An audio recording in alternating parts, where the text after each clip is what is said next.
Welcome. Hello, everyone. Welcome in. It's Monday evening, which means it is British Steel Challenge. We are, of course, back. Start of a brand new week. Start of a brand new season. Season 14, Crystal Palace is our current employer. And our first match of the season, we travel to an old friend. Yes, we do. We travel to Huddersfield on our first away game of the season. In charge of Crystal Palace, we travel to Huddersfield. Of course we do, because that's how narrative works. Hope everyone is well. Welcome Broadsist, Fat Nigel's in, Wilco's in, Dan Reese in, the Arsenal's in, Raggio, of course, San Franco. Oh, hello as well to everyone who's chilling out in the background. TJ is here as well, and Mrs. J in with the prime. 23 months for Mrs. J. Look at that. Unbelievable support from Mrs. J there. We have a little bit of squad planning still to do. We've got, by my calculations, less than 3 weeks maybe at a push, between the end of pre-season and the start of the championship season. In terms of squad building, we're getting there slowly. We've signed Hluzek, who's been a top signing so far. Goalkeeper brought in for £4.5 million. We've signed him from Baník Ostrava, currently dubbed the new Petr Cech, so that's a good start. That is a good start.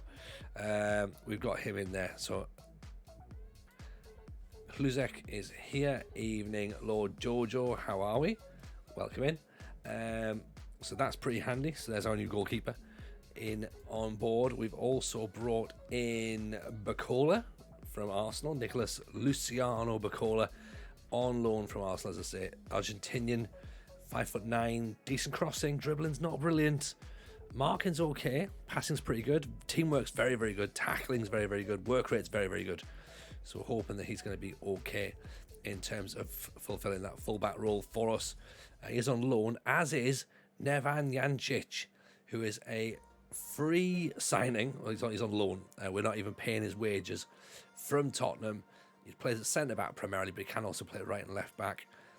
Labelled the new Dario Simic. He's classed as a wonder kid as well. Classed as a wonder kid, or at least he was before he came here. So maybe we've ruined him already. But we're very, very excited by him. He should be pretty decent, to be honest. Sam Jones is still here. Anderson, Militao, players we haven't added to. Ben Hall's another goalkeeper we brought in, and of course we brought Z as well, the Brazilian. That's where we are in terms of incomings. We could still do with another couple, to be honest. We still need a striker. We still need possibly somebody in the midfield. Evening, Nico. How are we? All very good, thank you, Lord Jojo. All very good indeed. Hope you're well also. So we are still looking for a midfielder, a striker who's going to get us all those goals, who isn't Paul Ward. That's the thing. We've bid for Callum McBride. We think we like him, so McBride might come in, hopefully. For me, Wardy seems like the obvious choice, though, to be honest. I don't care how I'm looking at this. I think he's the obvious choice. 6'2", 28 years old. He scored bags of goals last season. Well, he scored 17 last season in 34. It's not bags, is it, really, to be honest? We can't. I know we shouldn't, but there's just something in my head that goes, but maybe we should. But we won't. Have to be strong. Tony. Stand strong against this one and not go that way. But we've got a lot of money. That's the thing, we've got a lot of money still left. £37 million of unspent finance still at the club. Sometimes you have to listen to your gut. See, this is why I like Raggio. Angel is now being targeted by Everton and Cologne to try and overthrow us there. We've already missed out on 2 Blackburn players. This can't be a third, surely. I thought we discussed we did. And until the transfer window closes at Arsenal, we will discuss Paul Ward several times. We'll discuss him several more times until the transfer window slams shut and he can't be an option anymore. Victor Severa, I think, was an option from Mickey Spoon, I believe. I missed the end of Huddersfield. Did we get promoted? We did, Dan. And what you missed was drama filled. So we got to the last game of the season, penultimate game of the season, I should say. Sorry, we beat Colchester. Now that meant that we were 2 points behind Colchester going into the final game of the season. Obviously, we had to win, they had to lose. A draw for us wouldn't be enough, irrespective of what happened. Colchester were away to Swindon. They lost away to Swindon 1-0. We were at home to West Brom. We threw everything at West Brom, literally everything. And just, I don't understand how they withheld this absolute barrage of attack that we had. At one point, we went to 2 centre-backs, and that was all we had in defence. 88 minutes on the clock, that's when we did that. West Brom had their first shot and scored and won 1-0. So we lost the title on the final day of the season. We still got promoted as runners-up. But unfortunately, that meant that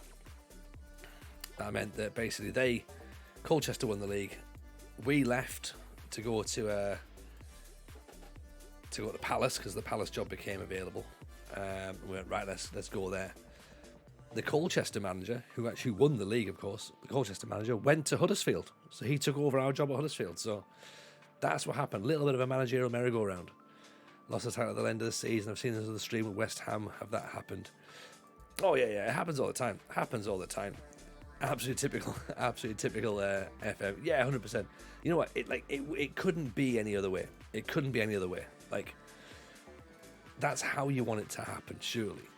Like, but the thing is, though, we've still been promoted, so we still have 9 trophies, quote-unquote trophies. This is, see, it still counts. There's still like a little trophy next to Huddersfield Town's name there. It means we're now into 2035 with Crystal Palace.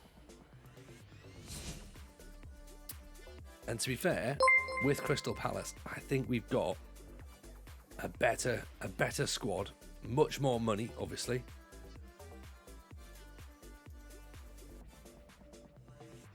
We're in a better position with Palace than we were with Huddersfield, I think. The only thing I'm just trying to remember that Paul Ward's got a 1 in 49 chance conversion rate. That's about right, to be honest. Like, this is the only problem I've got with Wardy is that, like, that whole, the Wayne Gretzky quote of you miss 100% of the shots you don't take. Like, Wardy is like, you miss 99% of the shots you take. That seems to be his quote.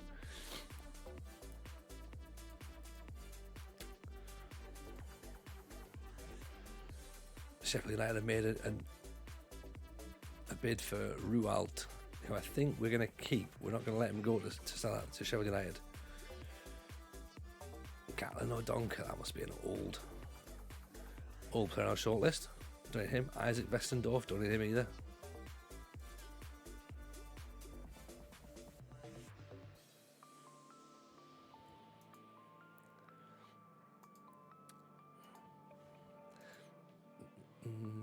What do you mean, Football Mad Manager? Liverpool win it, Arsenal win it? Question marks. What do you mean? You feel the game's scripted? I don't necessarily think the game's scripted. I think there's moments where you would be like, oh, for God's sake, surely not. But who punched the league off us? Oh, Colchester. Colchester. We were Huddersfield at the time.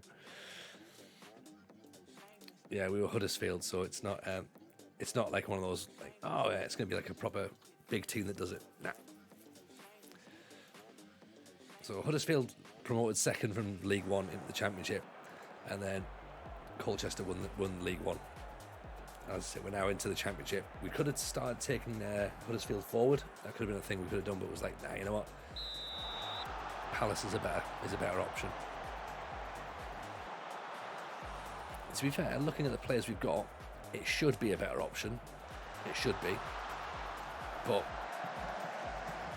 there's always part of me going like, were we building something? You know, like when we had like when it was Oxford, it was like, oh, were we building something at Oxford?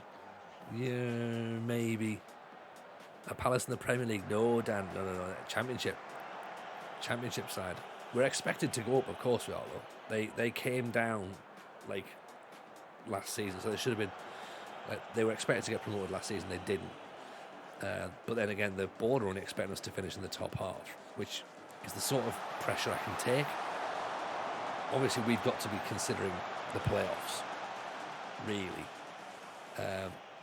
That's what we need to be looking at, but we'll see how we get on. Even Frozen Luffy, how are we? Miss Rogie, says Franco. I agree. Maybe we can go for a cheeky Rogie.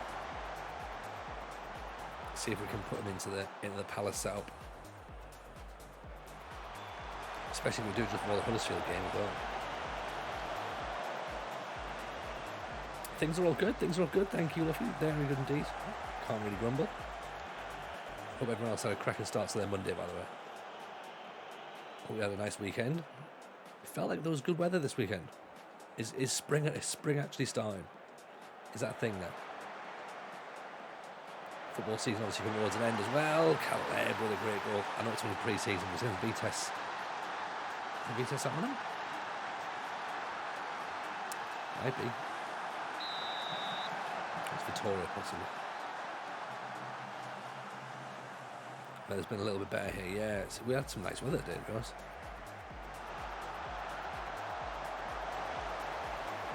A bit more brickwork happening around our way as well.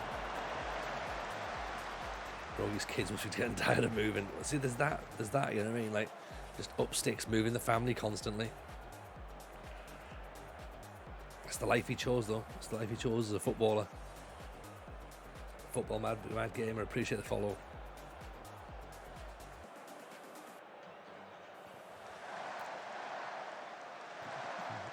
So in terms of weekend football, have we all had?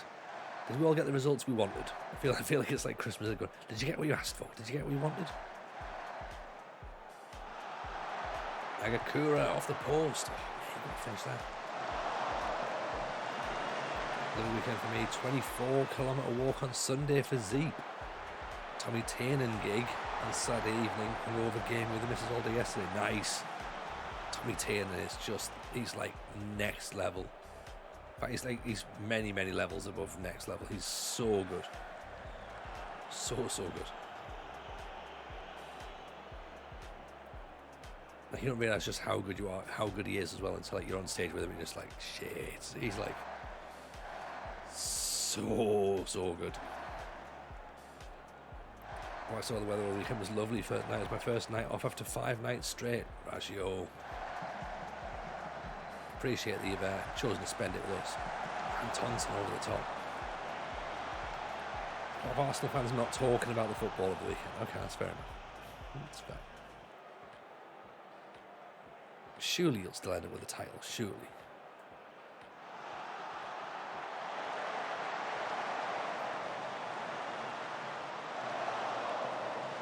Well, it is becoming a bit of a thing, isn't it? 2-0 up and then like doing a TJ. You know. So maybe it's not just me that's, you know, I said at the start of the season, you know, there I am, struggling to manage Arsenal. Oh, what a lovely goal that was. Lovely goal. Man City won when I was at Coventry watching Leeds ice hockey winning the playoff final. You mentioned the ice hockey fact now, yeah. Awesome to see that they won the playoffs. It's the actual NHL playoffs as well, isn't it? Agakura, lovely ball back out there, good bow. Slides it on the back post. I don't know who this team is going to play, but again, we're playing pretty decent. Arteta's been watching the streams.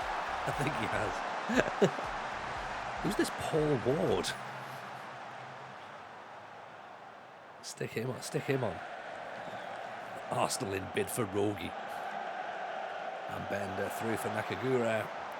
Oh, how's he at the post? Here's what the Etihad for the chance of the league. Slim to non-chance of that. So Arsenal have still got to go at the Etihad, have they? Oof. That's a tough one. Because I take it you're then also like relying on having to win every single game, including that one now. But you are still top though, right? Like, and even then, that obviously comes with its own pressure. Because you know Man City are just going to win all their final games. Saka turned to Salah and missed his penalty. Forgive me if I'm wrong though, Saka doesn't score many penalties, is that right? I'm basing that on the knowledge that all I know of Saka is he's missed 2. He may have scored 75, but definitely where he's missed 2. If it was FM, City would not win all their remaining games. They wouldn't, but Arsenal would still lose the league, because Arsenal also wouldn't win all their games. Win every game, can draw at the Etihad. Okay, what's your running like? Is it possible to win every game? That's a big ask, isn't it? To have to win all those games. Saka scores nearly every penalty. Oh, okay. As I say, this has come literally from like a... Ignorance is probably one word, but yeah, not really paying much attention. Like, I'm aware that I guess like you're aware when people miss, rather than when people score.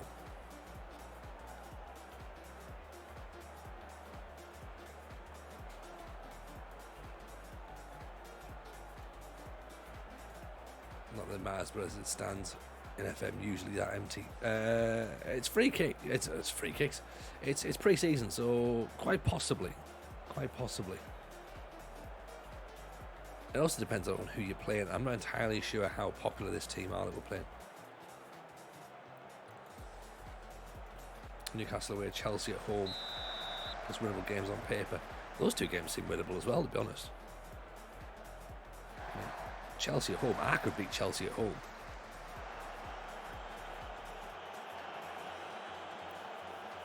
Do you know what I mean? I'd fancy me chances there. Frank Lampard's starting to make me look like a Premiership manager.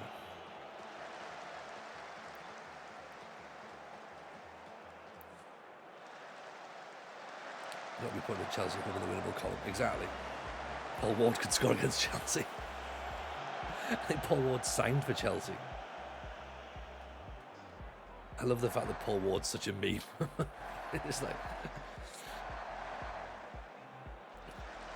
that bad the owner's giving team talks. But again though, I like that level of crazy in football teams. Khaled missing that chance there. About the legend Gerrard. What about him? Just what another? Has he managed to not be given another job? Because he's not good, is he? He's not very good at all. As a manager, dreadful. Heskey could score against Chelsea. Yeah, probably.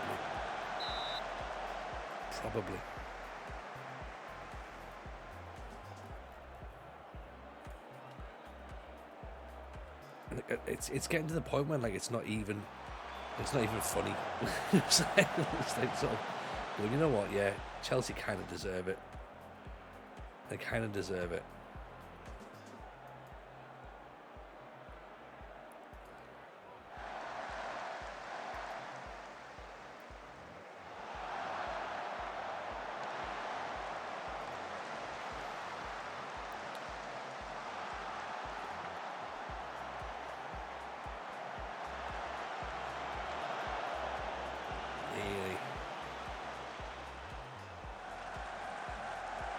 Oof.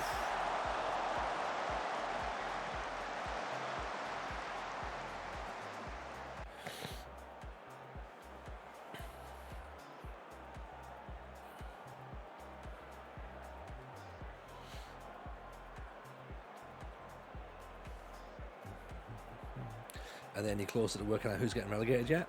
Or is that still a contentious discussion? See Arsenal bottling the lot and scrape draws all over. It is possible, isn't it? Here's a question, Arsenal fans. If you do miss out on the title this season, do you come back next season as a team who can challenge again, or do you think it will just? Do you think it'll sort of like properly rock the mentality, and it's like this season, or it's another 4 or 5 years away?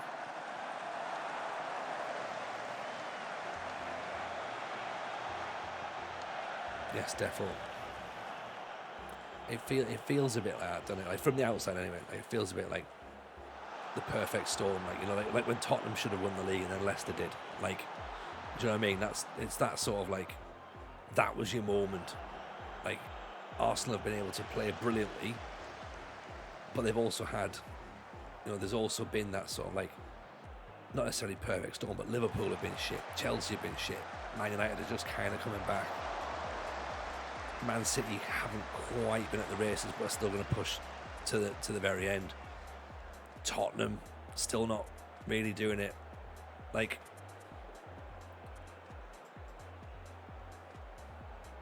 I think this is like the closest. Of course, it seems stupid to say it. This is the closest they're going to be for a long, long time. But like, how far away are they from being there or thereabouts every single year? Ramsdale's been superb, yeah. Odegaard's been great.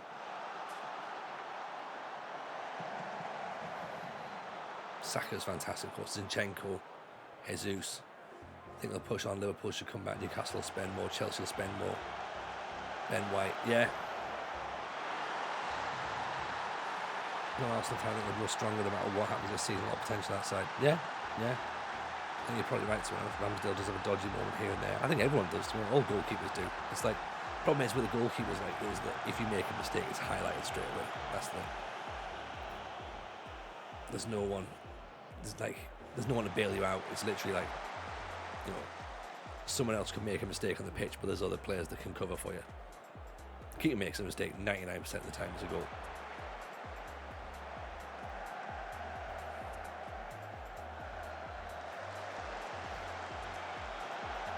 And I think Arsenal are now in a position where they've got players that most teams in the league would want.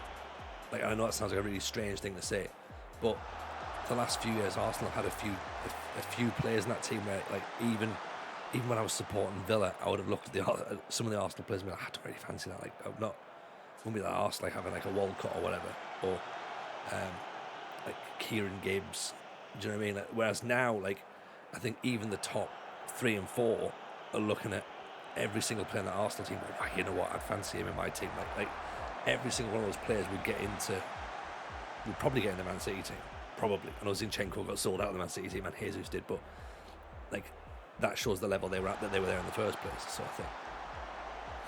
Whereas I think, you know, previously you'd have been like, don't really think that this is the right guy. Like, nah. Ironically, all you're missing is Giroud. Bring Giroud back. Can't see Liverpool coming back. Owners don't want to put the money in the one agent squad. I think they make a good point there, Nigel. They've got a massive rebuild on and they can't afford it. Like, they can't afford it. Like, Firmino's going obviously this summer.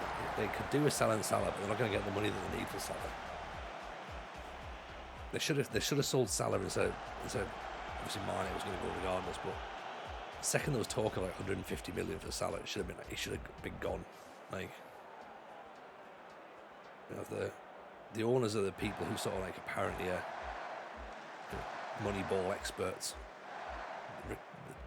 Players they've brought in have got no real resale value at all. Like, you're not going to make your money back on any of those transfers. Keita and Ox have got to go, yeah. But then, like, who's going to pay £10 million for Oxlade-Chamberlain? Like, he's going to go to Fulham, Bournemouth or something, Nottingham Forest. Salah clocked to Real with a rebuild start. Clocked to Real Madrid. I can't really see it. They're a little bit too crisp. Do you know what I mean? I think he probably wants something a bit more rugged. Where else does he go? I don't know. I genuinely don't know. I don't think he goes anywhere really. I think I could see him just giving up and going. Like, do you know what I mean? I could see him just going, yeah, you know what, enough's enough. Like, that's me done. Like, maybe I'll manage Germany in a few years or whatever. But I could see that happening. Even in Mr. Brash, how are you, pal? Welcome in. wouldn't pay a tenner for half of the midfield. It's rotten. Well, thankfully you won't have to be able to pay a tenner because most of them will be out of contract and they'll leave for free. I'm guessing. Same as it did with Dortmund. Yeah, ran Dortmund into the ground in terms of the fitness of the players. Done exactly the same at Liverpool. You're now in a situation where there needs to be a massive overhaul with no money. Do you know what I mean? Like, you can't put all those players out and then be like, right, let's bring a bunch of free transfers in. Like, how many Liverpool's academy players will make it? The players that have been iffy and haven't sold for any decent money. I mean, they've sold players from the academy for decent money who haven't been any good. Ryan Brewster, Dominic Solanke. There's always, like, every season there's always somebody buys a Liverpool reserve for 20 million quid, and you're like, why are you doing this? Just going, oh yeah, he plays for Liverpool, he's gonna be great, he's gonna be good. He's not always. And the ones that get sold tend not to be any good. We've just signed Angel, and I wonder at that point, Jordan Ibe, for example, always my go-to example. Jordan Ibe and Dominic Solanke, my go-to examples. Relegated Mainz. Like, yeah, so there's like 15 million for Ibe, 20 million for Solanke, 20 million for Brewster. There's 55 million quid on three players that realistically are worth about 6 collectively. Like, do you know what I mean? Like, they're not good. Like, could see him at Bayern or the German national team. I think Germany rather than Bayern. I could see him maybe not going to Bayern. I for some reason I have a feeling he probably won't go there, but I guess it's never say never, innit? Plus, of course, they've got Tuchel there now as well, so they don't necessarily need him. Top 6 haven't produced many players for the youth system. No, exactly, yeah. Premier League mentality is you need players now, not projects. Clubs would rather spend £50 million on a foreigner than bring your own. 100%. Keeney makes a very, very interesting point there. Brash, board put some major, mad, dodgy business for some of those deals. Yeah, yeah, got to agree. Carubiel Samuel's going to have to go to Celtic, unfortunately. But looking at what he does, he's not great. He's not great. City robbing Southampton, sold 4 academy players there for the best part of 60 million quid. Yeah, and clubs just accept it. Clubs just put up with it, and they're like, oh yeah, that'll be right. Yeah, fine. Yeah, we'll just go and spend all this money like fucking idiots, absolute idiots. There's a reason why Liverpool players sold them in the first place. Yeah, exactly. If they were good enough, they'd stay. Like, 100%. Same with everyone. Like, But there they are, busy sort of like trying to work all this out, being like, yeah, it'll be fine, just send them off somewhere else. And it's like, Portuguese pre-season tour, fancy, very fancy, very fancy. Il Fancio. I was going to feel with Barcelona youth players. Oh, Real Madrid. Oh, he played for Real Madrid. He must be good. Not necessarily. Thomas Gravesen played for Real Madrid.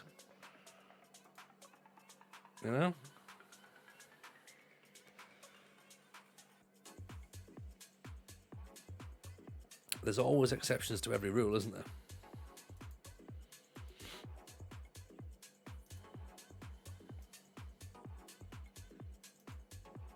Man United used to do it back in the day. It was hardly a team in the league that didn't have 1 or 2 United rejects. Yeah, that team was called Sunderland.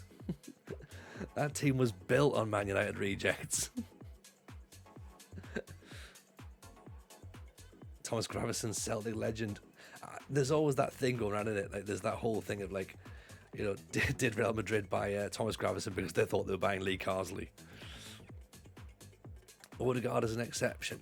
Well, I wouldn't necessarily say that. Odegaard, it took a long time for Odegaard to come good. And I know he was bought when he was young, and there was no guarantees he was going to be.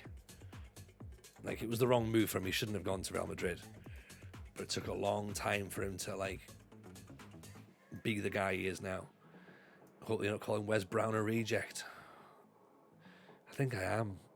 I think I'm calling him and John O'Shea a reject, and Johnny Evans, and who else did we have? Loads of them. Lee Carsley cruelly robbed of his Galactico status. Yeah, there's a statue of Lee Carsley outside the Bernabeu. They were convinced they'd signed him. They're like, Lee Carsley's amazing. It's like, yeah, it's Thomas Gravison you took. Bardsley, yeah. Phil Bardsley's another one in there. Kieran Richardson, fucking hell. Fraser Campbell, Danny Welbeck. I mean, like, 2 times Champions League winner Wes Brown. Yeah, but 1 times Champions League winner Phil Jones and 1 times Champions League winner David May. It's all well and good being a Champions League winner, but when you're signing, they didn't sign for Sunderland the following season. They signed for Sunderland at the end of their career when it was going rapidly downhill. That's when you make your decision to go like, yeah, I'd always love to play for Sunderland. You know, like when Roy Keane signed for Celtic, and it was like, oh, I've always dreamed of playing for Celtic, but sadly I've had to wait until my legs have fucked up and I can't walk. Then I'll play for Celtic, rather than at the best moments of my career when I could give them everything and prove just how much I wanted to be there. Just coincidentally, I've only turned up when I'm about to retire. And that's when the opportunity arose, apparently. You know, there was never a chance for me to come to Celtic beforehand. All those players do it, don't they? Leicester did quite well off Man United rejects. Drinkwater and Evans, not bad. Yeah, not bad. I mean, Drinkwater they managed to sell off for 30 million quid. They actually did it to Chelsea. You know, 30 million quid for Danny Drinkwater. Unbelievable.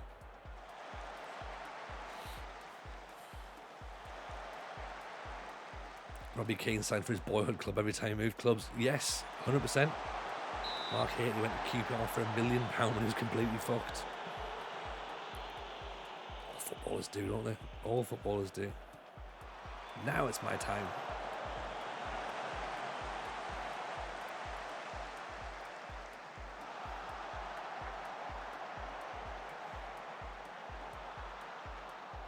This is why I don't think Robbie Keane will leave Tottenham.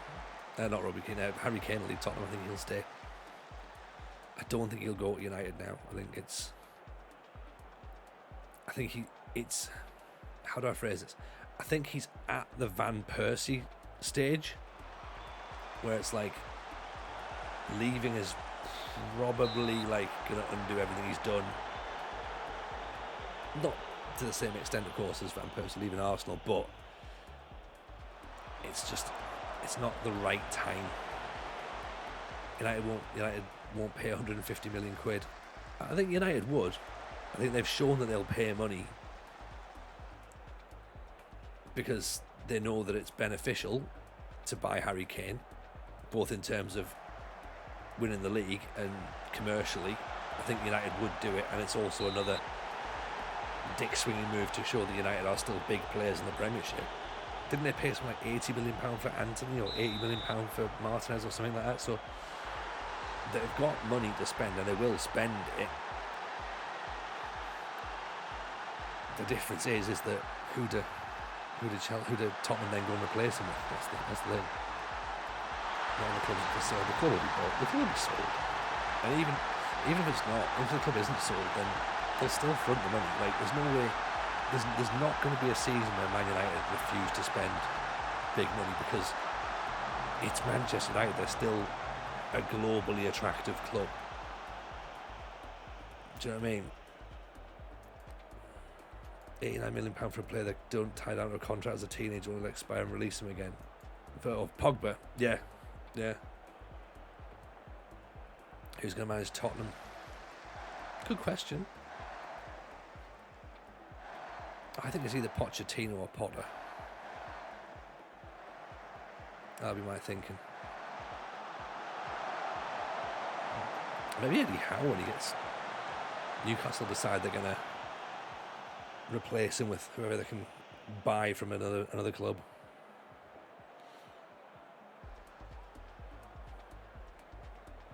But yeah, I would go, if I was Tottenham, I'd go Potter. Because I think you can give him the chance to build something.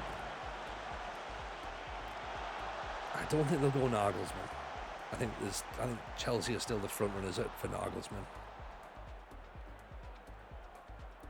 I mean, it would be a good project to go to Tottenham for Nagelsmann, but I think Potter would be the better fit, personally. But then again, we were talking the other night, weren't we, that Potter to Southampton seems to be an option, so that would be great to see what goes down there.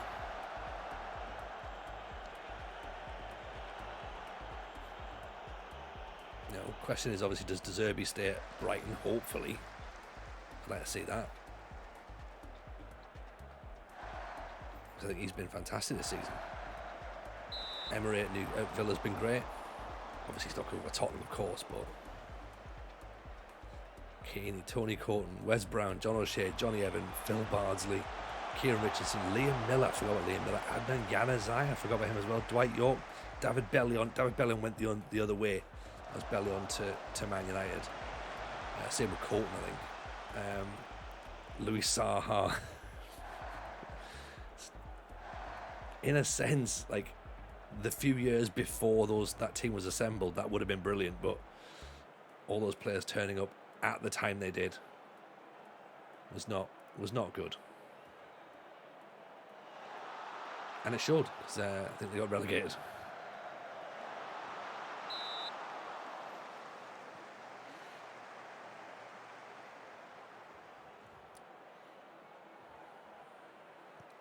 Potter's an ideal fit for Palace, regardless of the stupid rivalry with Brighton. Yeah, I think I get that. I don't know the whole ins and outs of the Palace Brighton rivalry. I don't get it. Like I don't think we're meant to get it if you live in the north. I think it's one of those, like, this is a massive rivalry. Okay, mate. Yeah, you have a bit of a rivalry there. Good work. I mean, I don't know what it's about, but have a lovely time. Nagelsmann at Spurs, what you're hoping for, Franco? I think that would be fun. I think Nagelsmann at Spurs would be fun. You don't get it in the south either. Stems from some game in the 70s. It's a bit like Sunderland Cardiff then. That's a nasty rivalry from the 70s, and it was just about hooligans. So whenever those two teams play each other, it's just always a bit horrible.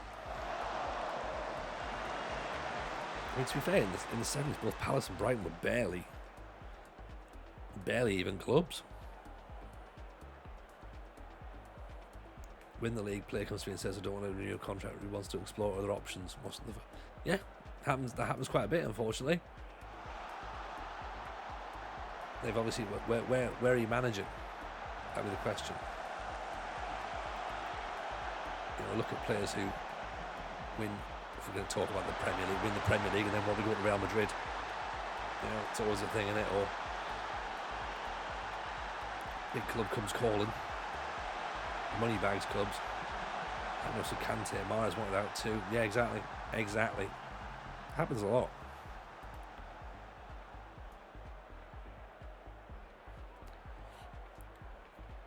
Leeds have conceded 11 goals in the last 2 home games. Yeah, it's a team who are in trouble, isn't it?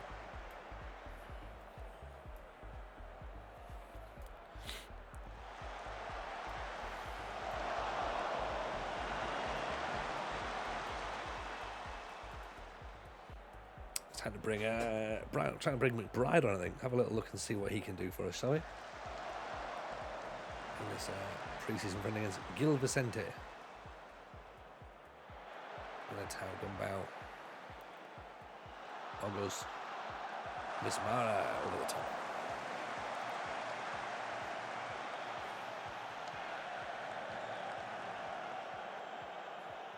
We obviously have to wait and see what Jesse Marsh gets up to next as well, which, let's face it, could involve him coaching basketball, I'm guessing. Or business school. McBride. Ogos. One wide.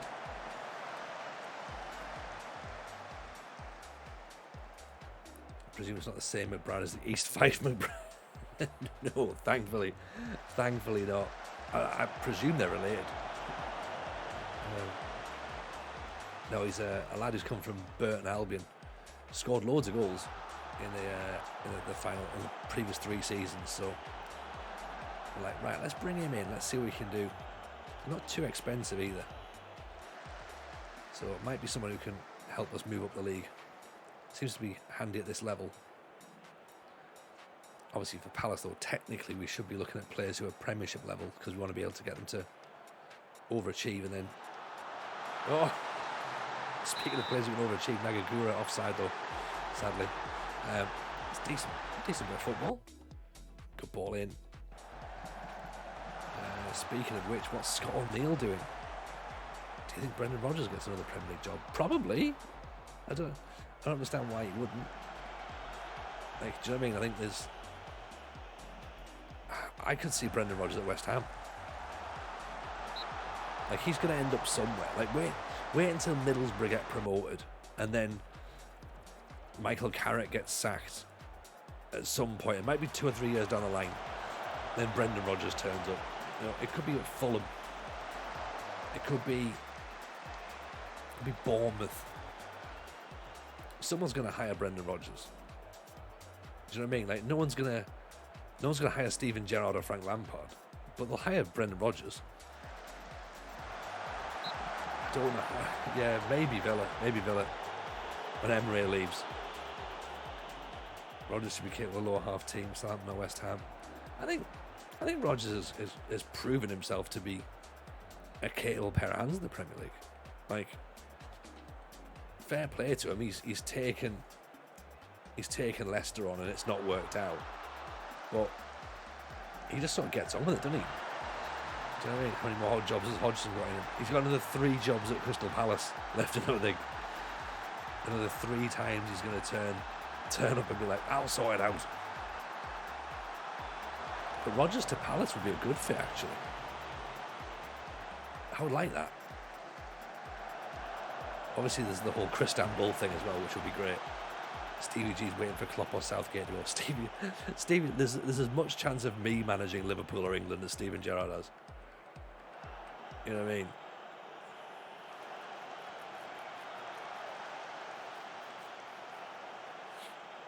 No chance Gerrard gets the Liverpool job. No, I don't think so.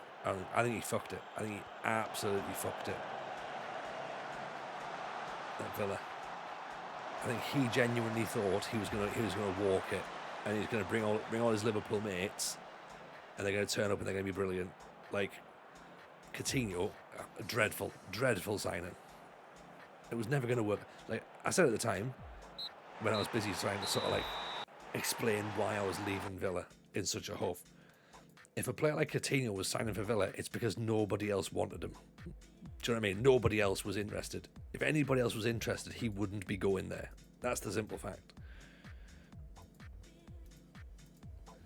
And yeah, look at the team that he had, that Gerrard had. It's not too dissimilar to the team that Emery's got now. I think it's pretty much identical. And look at the difference. You know, the form table suggests that Villa would be second if you only took the points from both of those managers.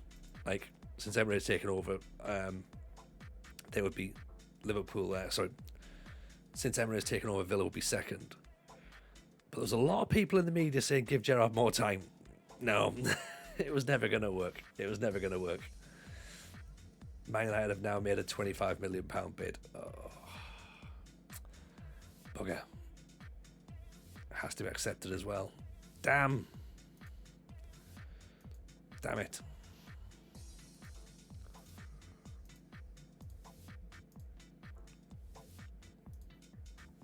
Let's see what Scornill's up to. We need a new centre back now. He's at Newington. Get the lad in.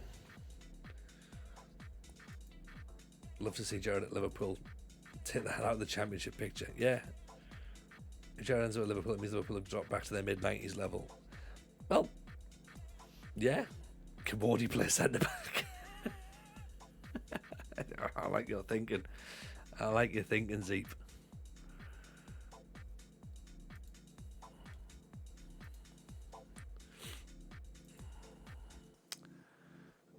I like that idea. Michael Beale was supposed to be the brains behind the scenes at Villa. Supposed to be, but even then, there was shit with him there as well. And then again, he's gone to Rangers, and it's not. He's gone back to Rangers, and he's not exactly done much there either, has he? So, from what I understand, and from what I've heard, nobody liked either of them. That was the thing. They weren't particularly liked. So, I guess when you look at the results, it kind of makes sense, doesn't it? Them two leave, and all of a sudden, results pick up. Granted, you then bring in a top-class manager as well. But, yeah, it's almost like night and day, isn't it? Don't think Gerrard deserves or warrants it, but I think that's what he's waiting for. Oh, yeah, like, in his head, he thinks he deserves the Liverpool job. Like, that's his...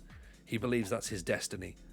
But, you know, then again, he also probably believed it was his destiny to win a Premier League title and didn't get one of those either, so... Yeah.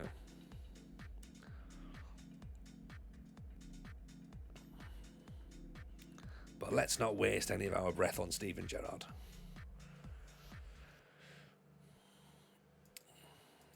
Andre Serra. Maybe he'll do it at Wigan.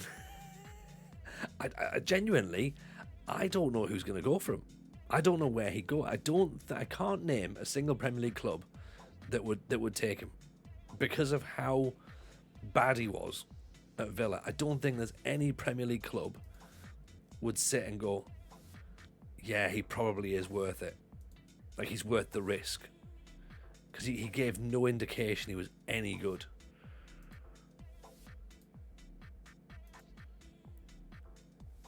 One thing I'll give Gerrard credit for, he giggled when he saw a picture of the Queen in the Rangers dressing room.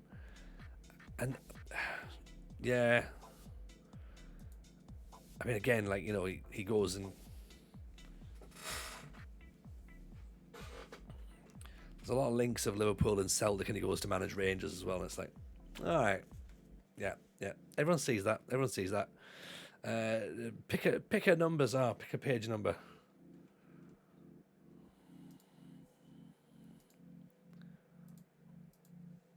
I'll try and find a new centre back. Paul Kamara, another possible Blackburn defender. Page 55.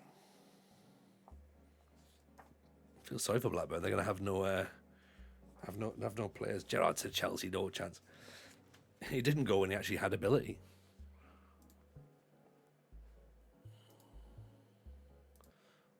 Just to finally do the transfer that he never managed to get at the time. Speaking of which, my Liverpool career started in earnest on my 17th birthday when I went into a chief executive Peter Robertson's office to sign my first professional contract. They gave me the classic red shirt with my name and number on.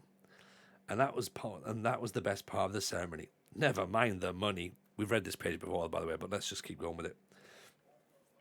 I had always been a number 9, right the way through my FA youth years. But I was about to say goodbye to the centre forward's traditional number. I was number 18 in the full Liverpool squad to begin with. But the following year, when John Barnes was retiring, Ronnie Moran, the assistant coach, approached me one day and asked, "Do you want the number 10 shirt next year?" Robbie Fowler was number 9, and plainly he wasn't going to be giving up his jersey anytime soon. So I moved up to 10. Funnily enough, I went through the same routine with England. Alan Shearer was the resident number 9 at international level, and there was no chance of getting that one off him.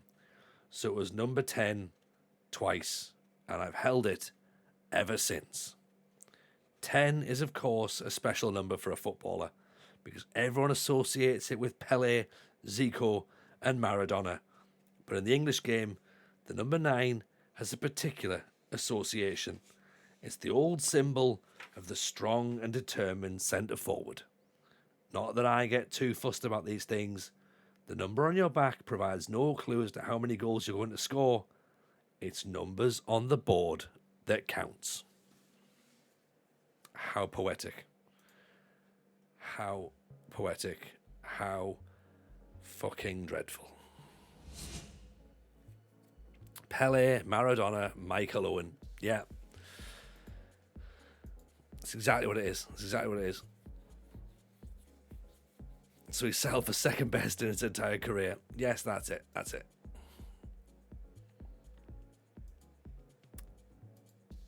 He makes a fair point. In what sense? In what sense? In that the number is worthless or not worthless, or just the fact that he's not going to get it? Whether it is just numbers.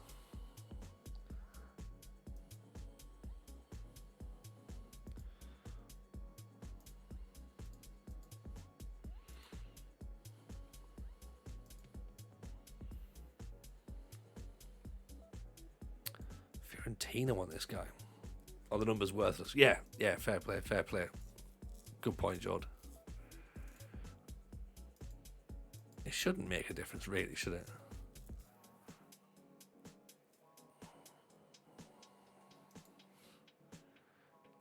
Right, they've changed their mind on this guy now. They had him as like a last resort, Eduardo last time.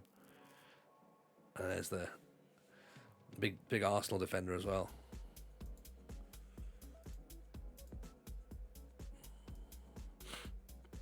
We need a big centre half. I want number 9. I can't have a number 9. It's worthless.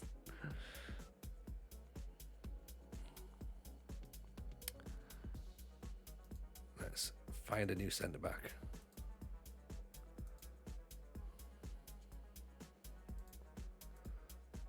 $320 pages of stating the obvious. Whose book do we get after Owens?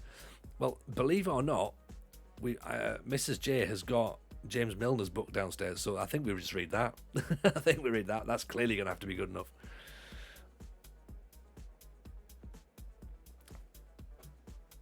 I think that could be quite fun.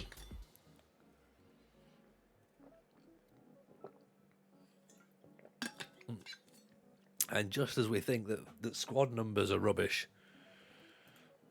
squad number day. There's a Jordan Henderson one. I wouldn't be surprised if she's got the Jordan Henderson one. She probably has. It seems like the sort of stuff that Mrs. J would have access to.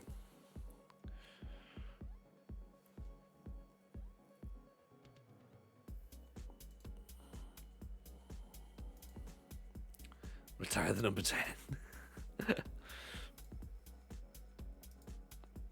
You reckon? Yeah. Just take it out of player now. Be like, no, just can't do it. Phone book is more exciting than Michael Owen's book. Yeah. Have you heard Tony snoring? Most people probably have, to be honest. I snore a lot. I've got a lot of snoring. Probably not what you want to know about, to be honest, but it is true.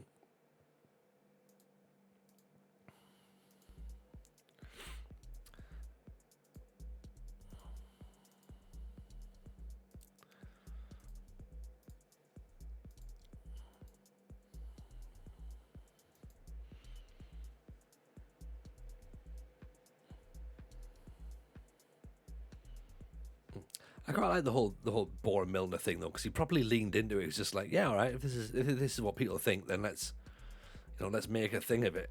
Like, I like that. Kind of a bit like Peter Crouch. Like Peter Crouch sort of like took it in his stride that people thought he was like a bit of a dafty. Albardi FM, welcome in. Appreciate the follow. Donald McGlynn, who are you? Formerly of Man City, Carlisle, Kilmarnock and Forest. 17 goals last season. Well, 20 actually in 43.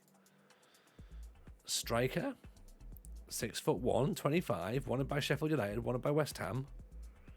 Good anticipation, good finishing. Work rate could be a bit better. Tom Davidson, what are you saying? Finishing, jumping reach looks okay. Sadiq Johnson, Captain Scarlet.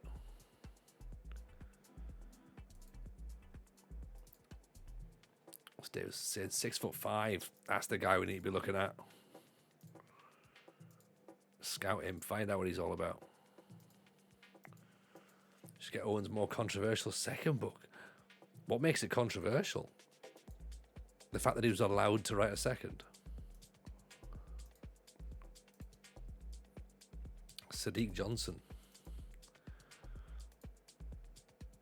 I mean, I'm up for buying it if we can find it in another charity shop, which is obviously where we found the original Michael Owen book.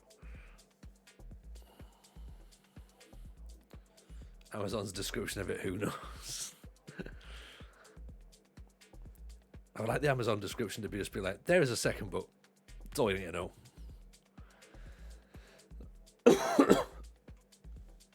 Null sites. Excellent, apparently. Excellent signing. Poor heading ability means he's not going to be able to be effective in the air. 4-star potential by all accounts. Available for loan. 22.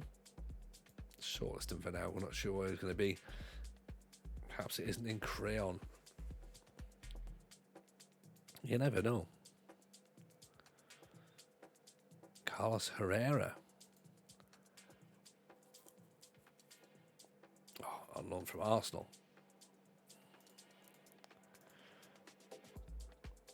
Matthias Sarure. Leroy Timon. Diallo. Toulouse.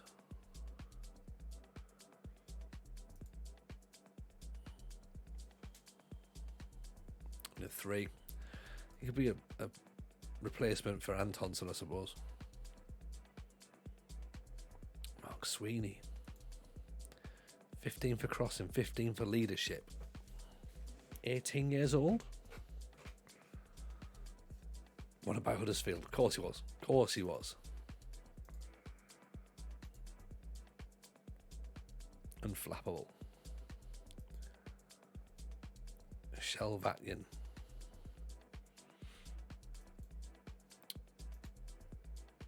29 years old. Terrific, apparently. 6'1". Runs with the ball. Gets forward. Moves forward.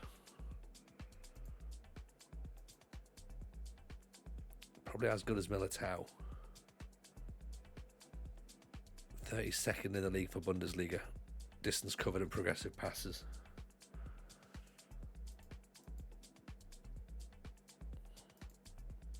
Oh, he's on loan, so it doesn't really matter.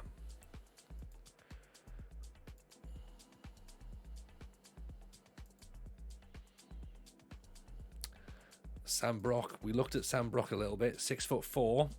Currently at Middlesbrough. 15 for finishing. 17 for jumping reach. 16 for bravery. 18 for aggression. 17 for flair. Feels like my kind of striker. Didn't score any goals last season. Sam Brock Lesnar.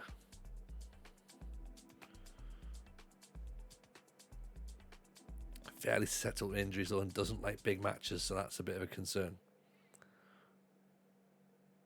Alan Barreca. What club are we at now? We're at Crystal Palace at the minute, Rada. Yeah, we left Huddersfield after taking them to second position in League One. Got them promoted. Then we've jumped ship to Palace. Marcus Sandoval on loan from Brentford. James Rolls. Hassan Miari. Good Premiership striker, apparently.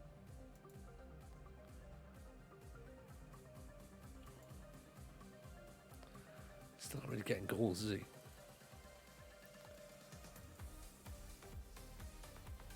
Morton Clement.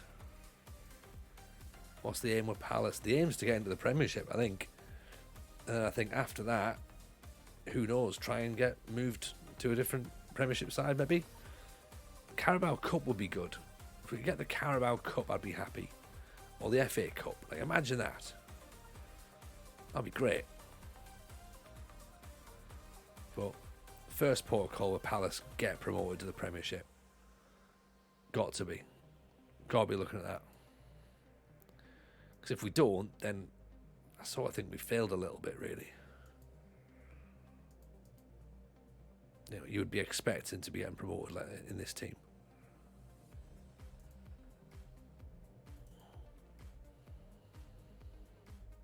Or at least be there or thereabouts. I think we're aiming for Premier League, but at some point we need to drop down the National League North. Oh yeah, 100%. Well, we've got to go back down to everything. Like we've got to go to Cymru South at some point. So yeah, there's definitely a lot of places still to go.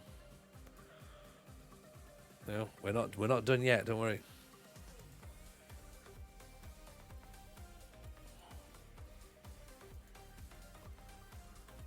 Actually, who's the lad that Derby sold? Dundee. Or is it the lad they brought in?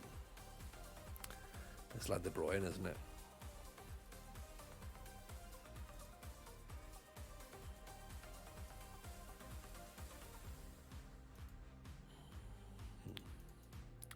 Fire Wales back to East Fife. Yeah, do it like as a big sort of like circle of lifestyle save. Would it be better to start North, South than Vanarama Premier?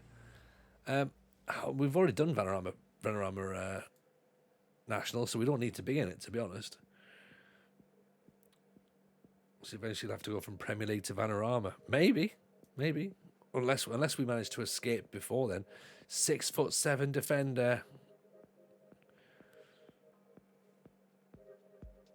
That's what we're talking about. 6'7", 20 years old. Right back. Jumping reach 16, positioning 14, marking 12. Marks opponents tightly, knocks the ball past them, crosses early. Crossing 13. It's not a bad little player. I think maybe we have a little look at him.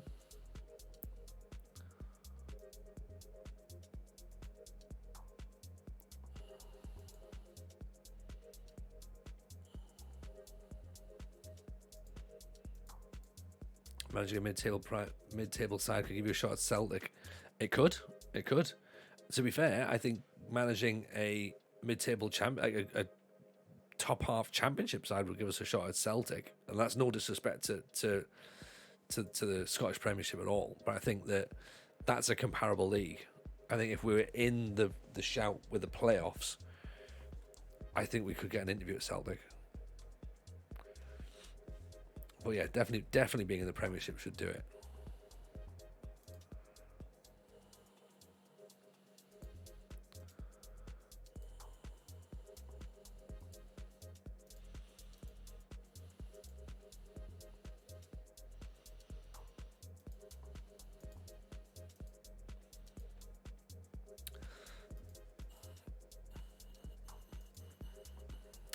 So Adam Lewis has turned us down. Decided to go to Fulham. So the question now is, do we go back to Blackburn again and try and find another one of their centre halves?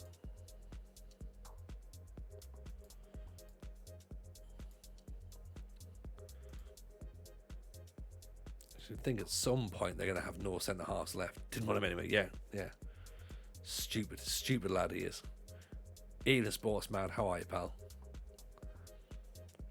Because if we have a look at what Blackburn have got left, have they even got any centre halves left?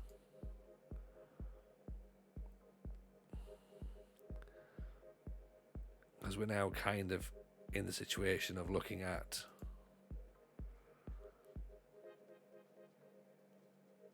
I think they've even sold him. The other lad that we looked at. Is it Brown? No. Who's the...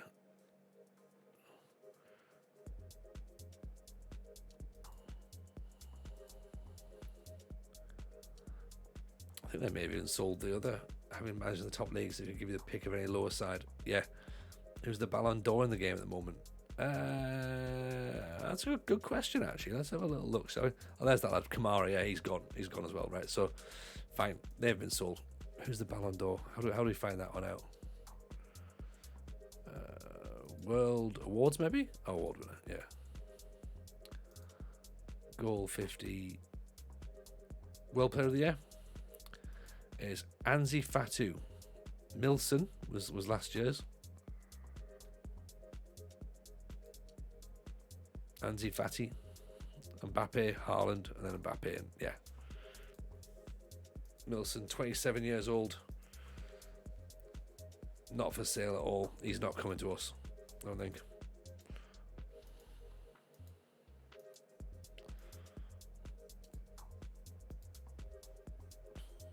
I mean, I don't really know what's going to happen when we get to the top divisions. I'm going to feel a little bit sad, I think, when I get there. Like, oh, here we are.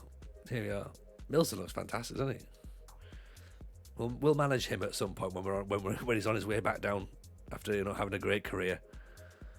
Be like, come on, do you want to come and have some time at Burton Albion? That's what we'll do.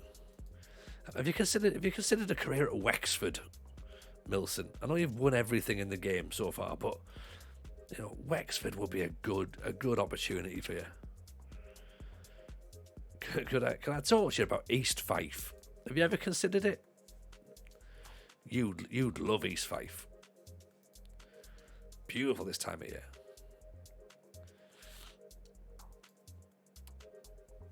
Gianluca Mingozi, 6'1", 25. Jumping reach 15, acceleration 13. Marking 12. Tackling 14, positioning 13, concentration, bravery, anticipation's okay. Perfectionist. I like that. Top of Serie A for clearances, second for headers, 5th for interceptions, 14th for shots blocked. Lack of a team ethic can place extra burden on his teammates. Fairly susceptible to problems when living in another country, oh dear. 31st for key tackles, 22nd for passes completed. I mean, on the face of it, that sounds like a good player, but other than the whole struggles when he moves to a different country, that bit doesn't sound great. Coastal town, everything's deep fried, even iron brew. Yeah. Adam Jackson.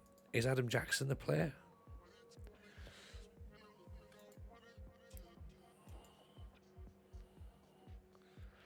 '27th in the championship for headers won.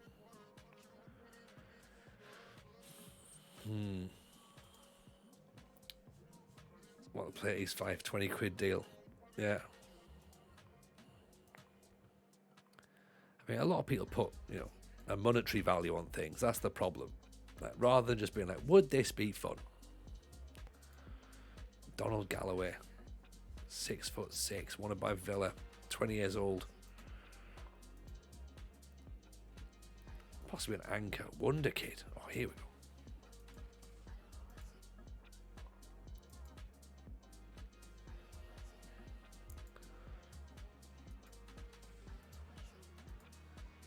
Let's try and lowball that. Zadalis.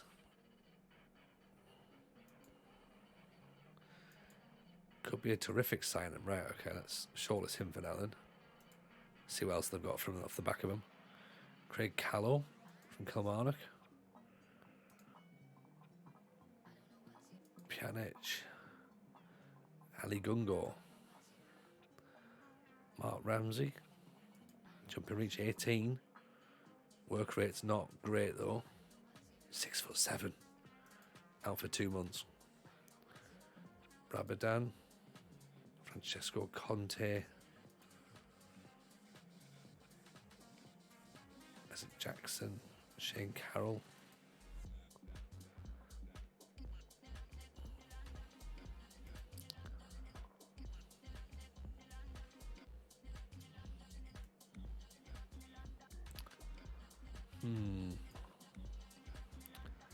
Gospodinov.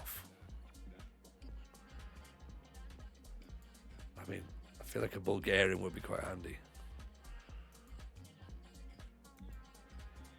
Don't know why. I just like, just feels like that would be what would sign normally.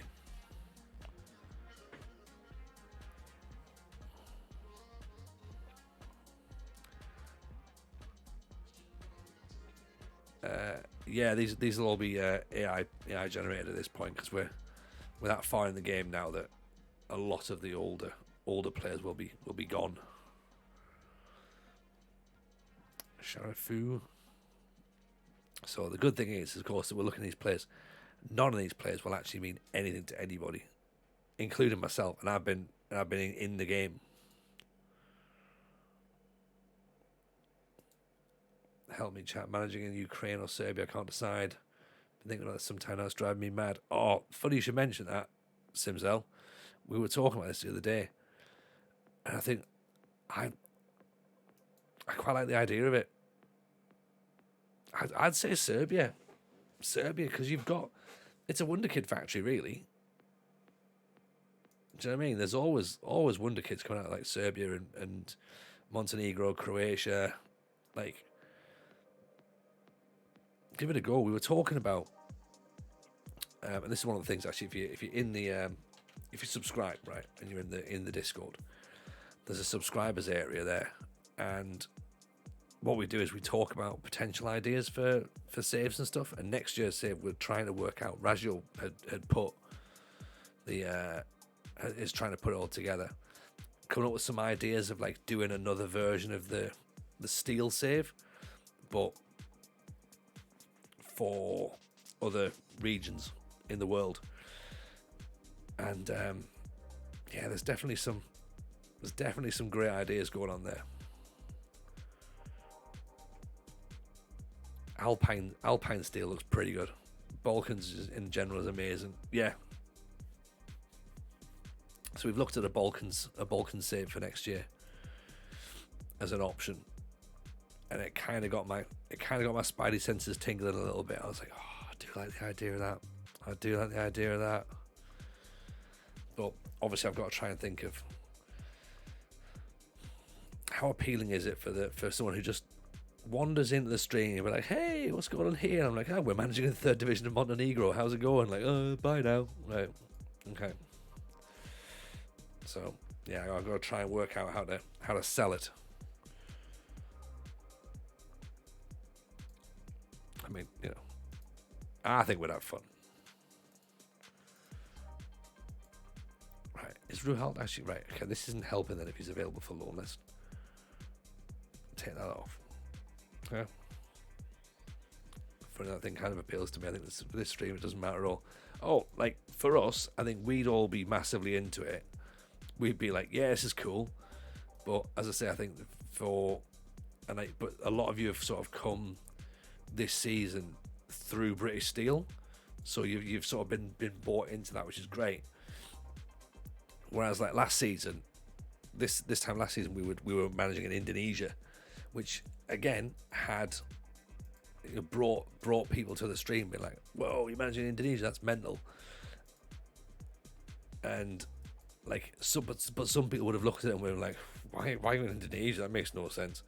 And you've made the point, Zar, and that's the point that I like, and I'm glad that you've all picked up on it, is that the Football Manager side of thing is kind of secondary. Like, it shouldn't really matter. It's, you know, it's what's happening. Like, it's all about like the vibe, the community, like however you want to advertise it. Like, what we're doing is like, you know, we're all hanging out, having a nice time. The fact that we happen to be managing a team who is now in the championship, great. We all know who that team is, but at the same time, if you don't know who that is, it's not really the end of the world. You know, we are trying to make something a little bit different.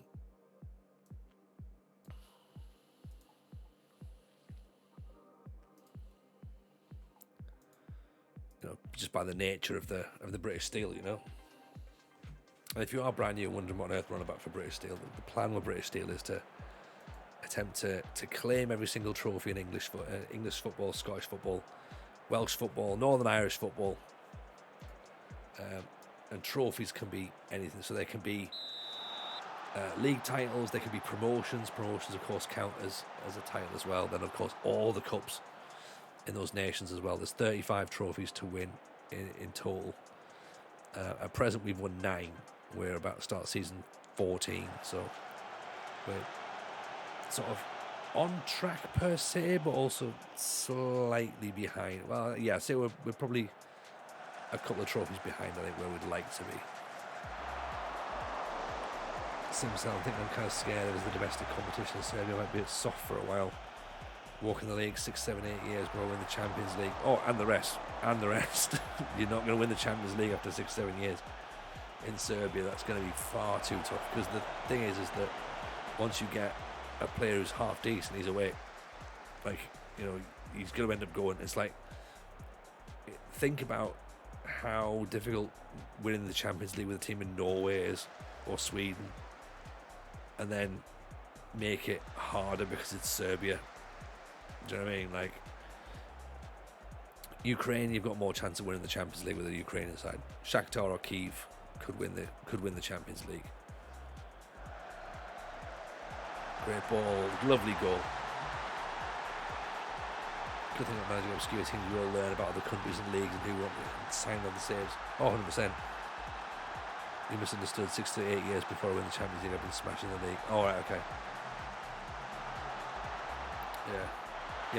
The league should be fairly straightforward.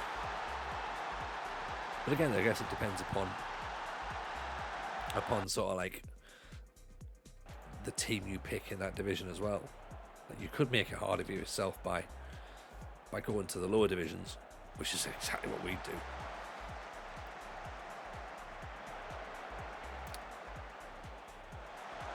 Oh, more football goals. Vitoria Setubal, they're an actual team, we've heard of them. Antonsson, the cure, to Gumbau, Nakagura sticks a foot out, 2-0. Oh, Jameson ball in full flow. It's god-awful gegenpress 4-2-3-1. Ugh.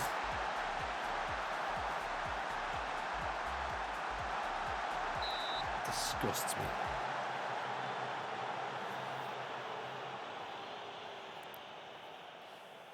If we get promoted, there'll be a vile taste in my mouth.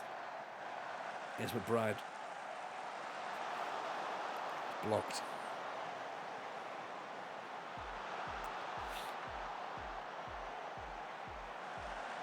Angel's not really having to do a great deal at the minute. She's good. Still need to look for a potential replacement for Antonsson. Can be an actual proper DLP. Do we then replace the centre half that looks like he's leaving for Parsons? Possibly. Nakagura, good effort. Boring Jameson. Yeah, it's dirty 4-2-3-1 nonsense. Ugh. Do you know what I mean? Gegenpress is hack. I prefer, a bit of a struggle.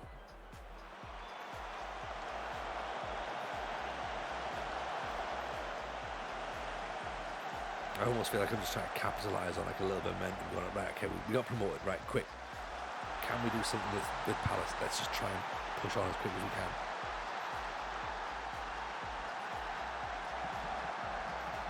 You know what you need to do to get that foul taste from your mouth? Is that more Michael Owen or get a wagon wheel?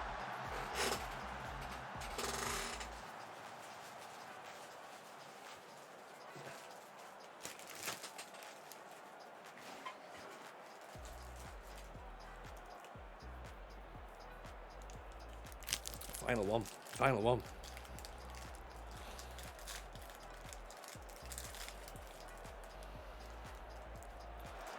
And get some more water. Yes, sir. Agreed.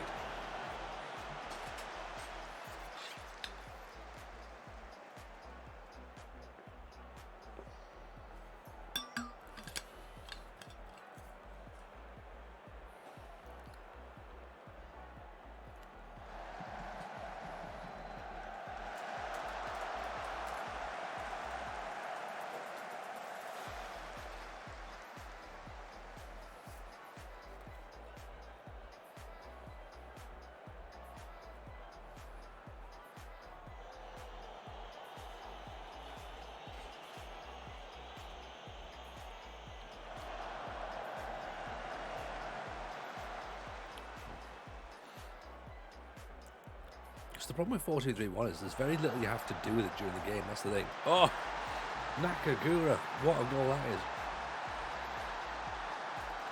Even in a friendly, that's clippable. That is absolutely clippable.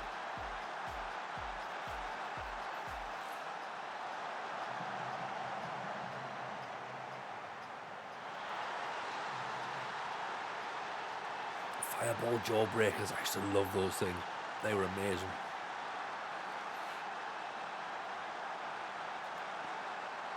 I wonder if you can still get them. You must be able to somewhere. So Nakagura's on a hat trick, bring him off, rest him.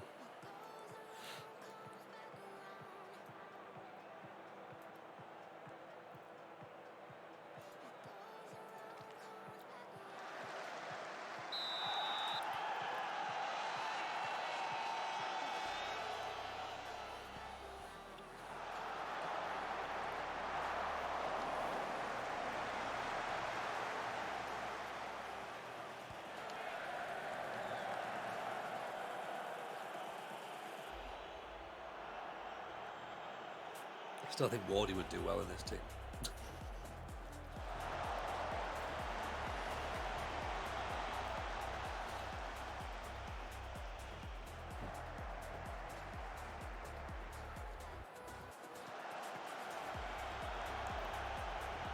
We recently found refresher bars. I love a refresher bar, Franco. Big fan. Big fan. Iron brew bars. That's what you want to find. Or Highland toffee bars. Some of the Scottish people in the chat might remember Highland toffee bars. What would be great for 6 or 7 goals easy in this team. But in the season. A wham bar. Now we're talking, Jay. Now we're talking.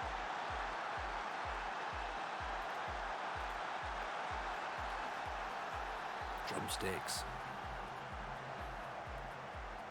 I think I've seen, and forgive me if I'm wrong, but I think I've seen like there's a protein company that's starting to do like all the retro flavoured sweets for protein, or possibly I think it is protein. I'm sure it's bulk powder. It's like fruit salad bulk. I used to love the toxic waste bar. Can't seem to find in the shops these days. Toxic waste bar? What on earth would they look like? Let's have a little look at that.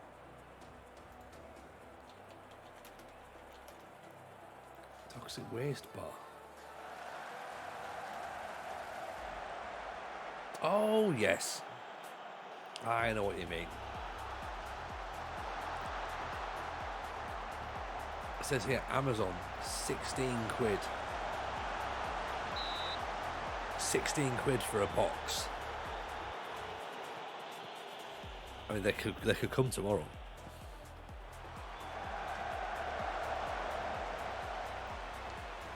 How many did you get in there? 50. Yeah, 50 in there.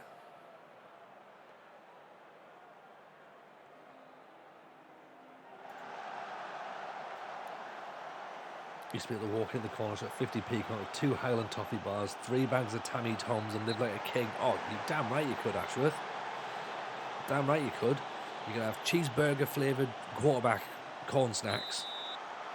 You could have a blue drink with a straw, a little crappy plastic blue drink, or red. There were your options. Get a quarter of cola cubes, and you're away. Nowadays, 90 pence for a third of a Mars bar, 2/3 Mars bar.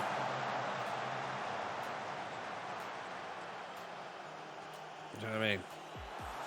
No wonder the economy's fucked. Used to put those things in the freezers for summer days. Yeah.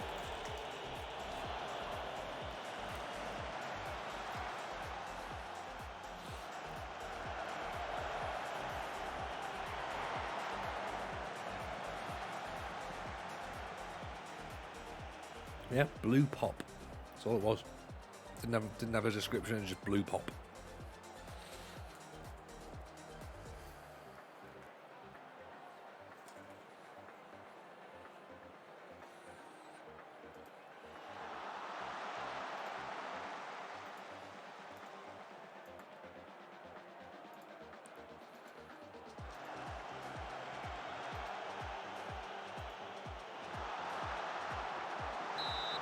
say by Grave, a king size bar is still a thing. What, as in like to actually get them to make a king size bar, possibly. Blue is a great childhood flavour. It's the best flavour. Blue is the best flavour. Inflation on the price of sweets has definitely ruined the economy. I think so, actually. People are too busy investing into property and they've forgotten that, that sweets were busy, rising and rising and rising. About the size of what chocolate bars used to be. Yeah.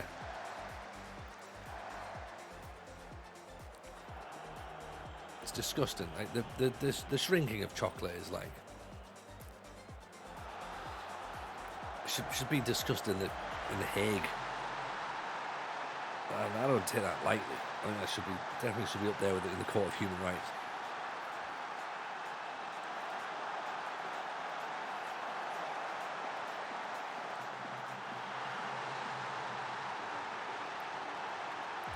Lilt future. What's a lilt future?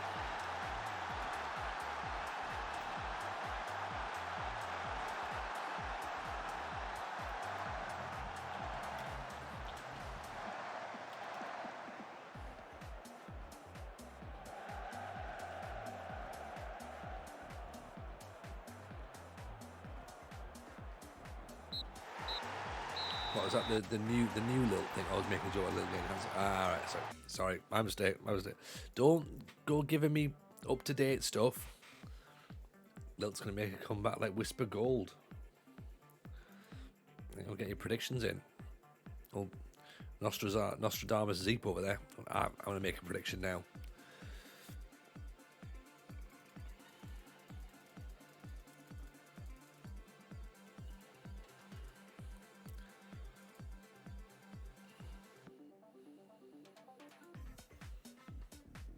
Whisper Gold. I like a Whisper Gold.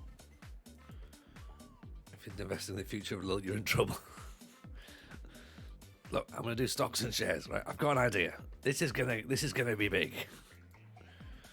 Now, bear with me on this. Stick with me on this one. Dell Computers, right? Who fancies investing in Dell Computers?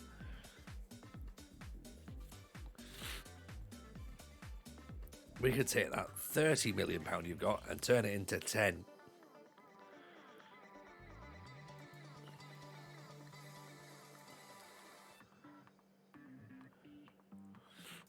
Miss the old Cadbury miniatures. Yeah, Cadbury miniatures were cracking.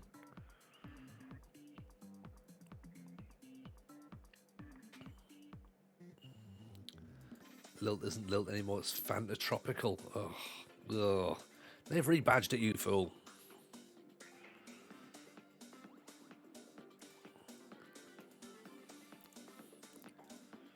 How's Project Jameson coming along? I think it's slowly getting there. I think we've still got a couple of players that we need to buy. And I think that's going to take us right up to the transfer deadline day, which of course is going to be into the league season, isn't it? Like,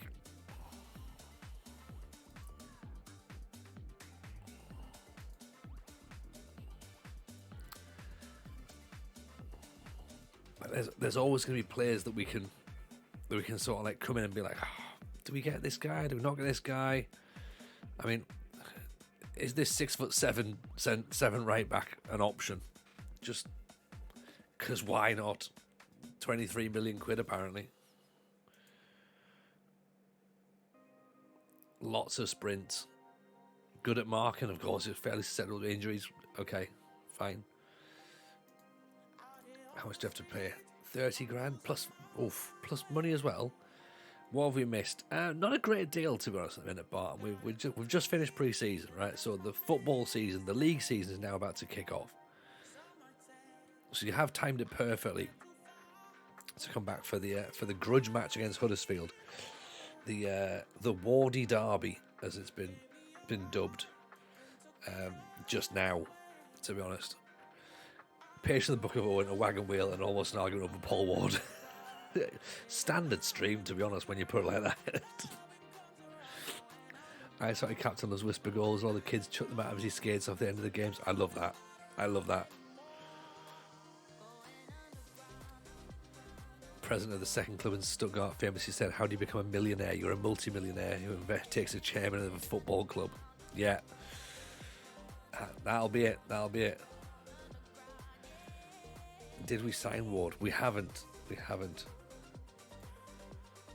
The scouts still think he's a good idea.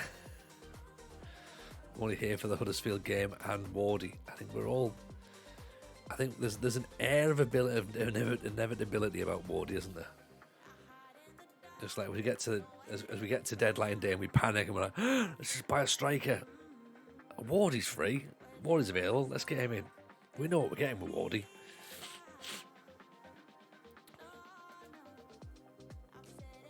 I think at the minute we still haven't brought. Oh, we brought Angel and we brought Callum McBride in, so that's pretty good. Like the money's starting to creep up now. 37 million quid. We've brought in 36. So we've spent 1.6 million. Technically, you know, the old net spend charts. Get that out. We're gonna win. We're gonna win a title if we're top of the net spend league.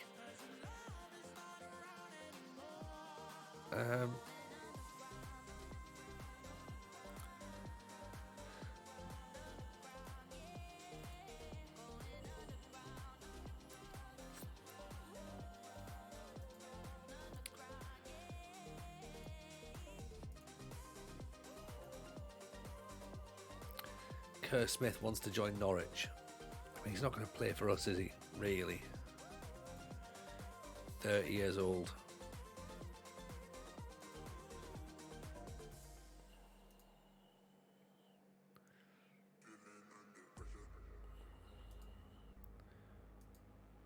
Don't want that. Right. Except those two. Let's make everything taste bland. The chocolate industry. Wait till Huddersfield turns over 4-1 with a Rogie hat trick and a Rogie goal. If that happens, we're buying them both. Please, let's not hope that happens though.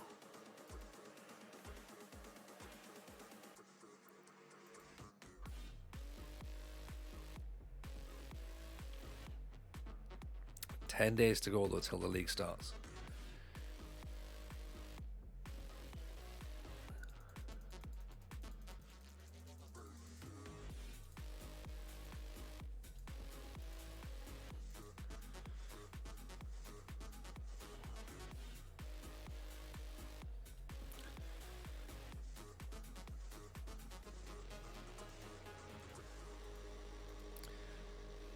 Do you really want to do that comparison? Do you want to? Should we compare the two? Oh dear.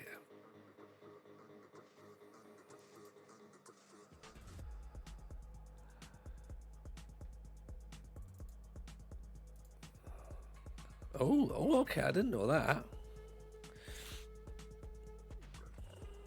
Did anybody else know that? Tell me that everyone probably did, didn't they? That's like a completely, that's the thing where I'm just like, oh, look at this. There's a little find similar players button. So similar players to Nagakuri is a player valued at 200 million quid. Right, that's going to slow us down slightly. Matthias Diaz. Wanted by Manchester United.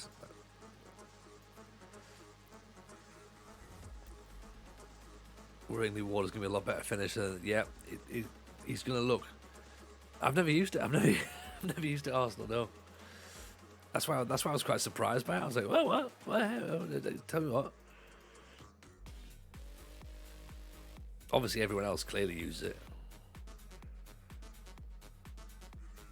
Works for staff as well. Interesting. Right. Paul Ward. Okay. Compare with Naga. We know he's going to be better in the air. We know that. Okay. Better in the air. Same attacking. Not as good technically. Not as good mentally. Not as good defending. Or physically. He's a bit quicker, right? So he's worse, right, than Naga. Better finishing though. better heading.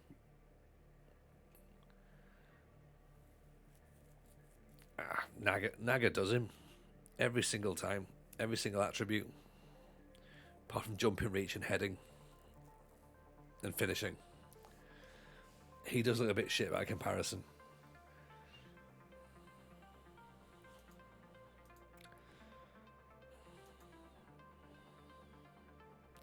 Star player in the prime of his years. Apparently not even as good as Batala or Manbender. Fair enough. They've spoken. The finishing attribute is better, but we know he's not better at finishing. Yeah, there is that. The hidden attribute of not actually that good. What was that? Trevesian would be excellent, apparently. Would prefer a lone move. Outspoken. Okay.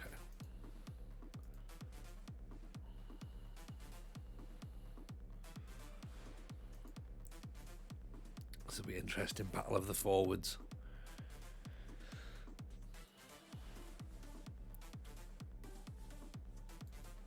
Like, we both know that neither of them are going to like have a great game, isn't it?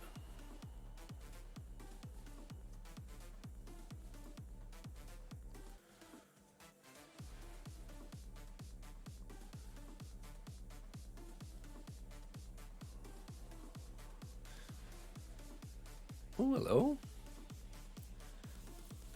What do we think of this little fella?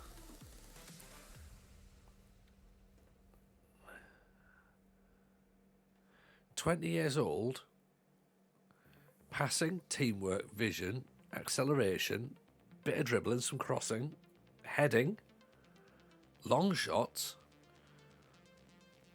This kid looks all right."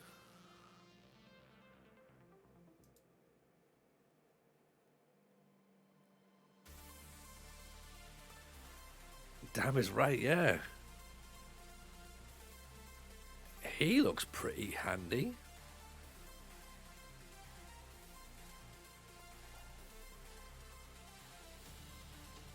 £2 million. Yeah, let's get him in.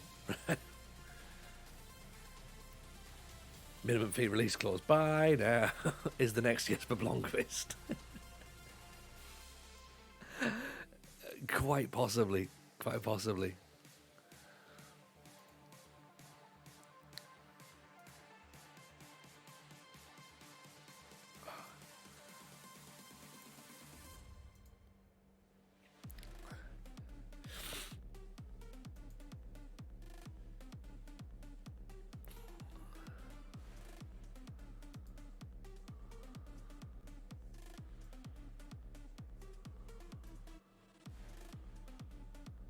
Blomqvist was the ultimate utility player in 97-98. It's fair. It's fair.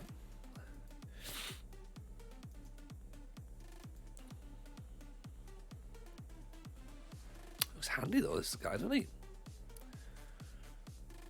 Damjanovic. Wants to be a star player. I reckon we can get you down to squad player for now. Right, you want to be a star? You can be a star, right? We'll make you a star.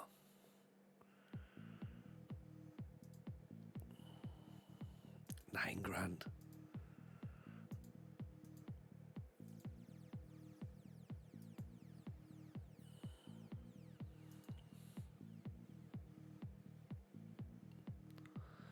Thomas Cullunden, another goalkeeper we've got there. £9,000 a week. It's nothing in it. It's absolutely nothing.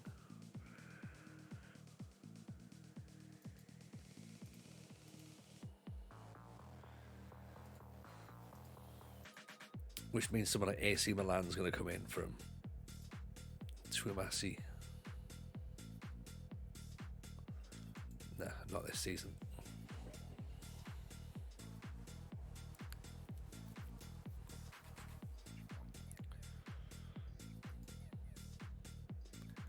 Arsenal want a deal at £100 million. It's not going to happen. Never seen £100 million in my life. There's your wonder kids right there, isn't it? 100 million quid, bloody hell.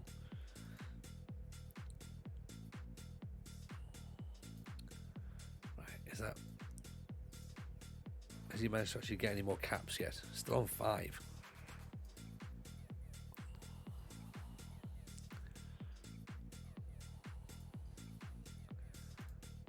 Recommend me a striker.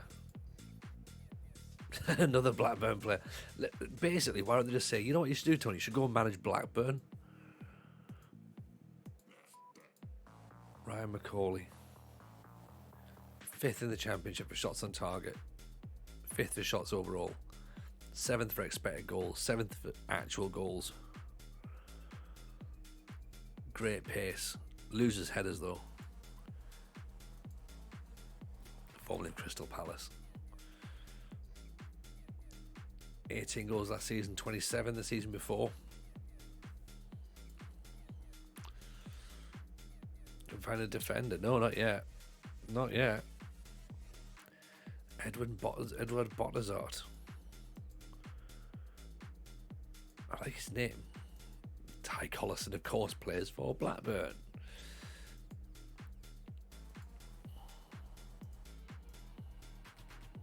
Zacko. Glatzel. Carl Holsop. It's not here. Here's a player that plays for Coventry. I mean, he looks fine. He looks fine. He's a little bit, the acceleration's a bit under what I would like, but he looks okay. He's not quite what I was hoping for, maybe. There's an Italian. There is an Italian player that we've had a little. The scouts have said like this guy could be quite handy. This lad here. He was bossing it in Serie A last season. 2nd in the league for headers won, 1st for clearances, 5th for interceptions, 6th for key headers. He's a perfectionist. 14th for shots blocked, 16th for passes completed, possessions won, key tackles, although fairly susceptible to problems when it comes to living in another country. So I don't know whether that's a lack of team ethic can place extra burden on his teammates. Like, can we have an individual centre half? I feel like he might be a bit like, I'll do whatever I want, thank you very much. Like, accuracy wise, he does what he needs. Jumping reach is fine, concentration's very good, heading's good, positioning's good, tackling, marking's okay. That work rate's a little bit low for me, but then he is only a centre half, so does he have to really work that much? I don't know. Interview on FM, are you ready to get stuck in at the club that has big financial problems? Way to sell the job. Yeah, exactly. What's his history like? Verona, Sampdoria, Porto, Milan. He's never got more than a 7. But then he must have done all right to get as good as he got last year. You know, like where did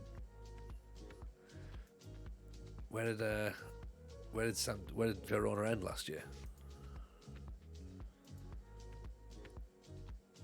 12th, 16 draws, 14 defeats, and he still ended up as one of the best centre halves in the league. I mean, that says a lot, right?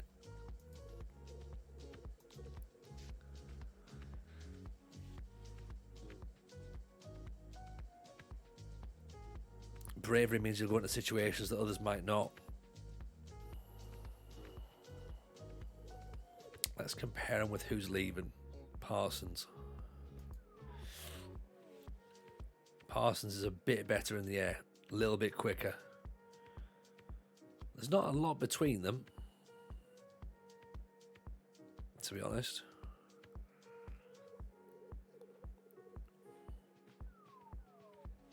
He's better at long shots. He's better at finishing. His first touch is better. He's been offered the Liverpool job. Oh, my commiserations, Barton. Tackling is pretty much the same. Marking's similar. Positioning similar. Teamwork a little bit less. Vision a little bit better. Work rate the same. Leadership the same. Determination, concentrate. Like, I feel like he's actually a perfect replacement. Looking at his attributes now, he's kind of everything that Parsons is. He's not quite as aggressive, that's the only issue. And he doesn't work as hard for the team, really. But other than that, jumping reach is a little bit less. He's two-footed. He can play left foot and right foot. Parsons has a bit of a concern over big matches. Needs to improve his positioning, but decent fit, versatile, brave, perfectionist, good in the air. Meets the club objectives. I think we take a punt. And he can play right back if needs be as well. Doesn't have any interest in moving. Excellent. There you go. After all that. So, would you be interested in signing? No. Oh, okay. Fair enough. Good.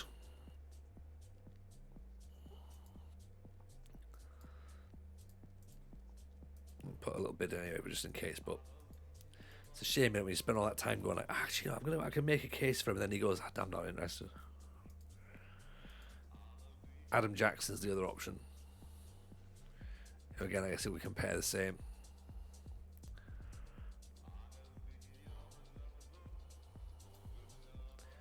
Have injury history. We can have a look at his injury history, actually. That's a good shout.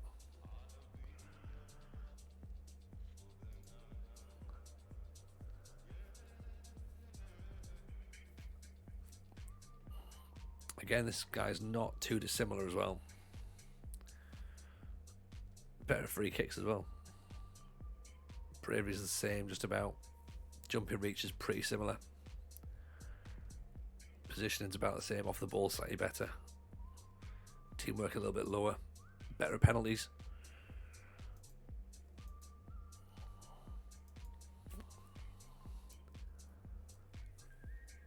Teamwork attributes letting him down as well, though.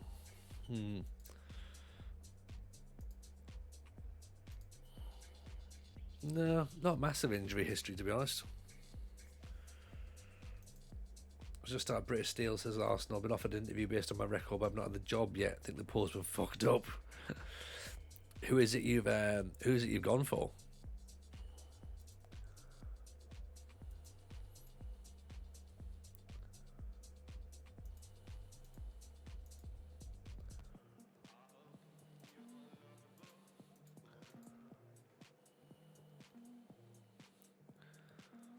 Let's see what sort of wages he's after. Say what, 5 maybe?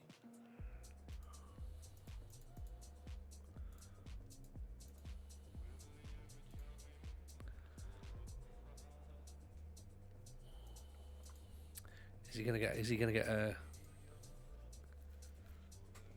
contract though? You're playing at Chippenham. Looking mainly Wales and Northern Ireland.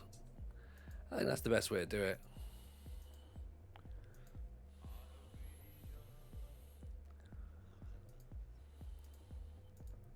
I enjoyed Northern Ireland. I'm looking forward to getting into Wales.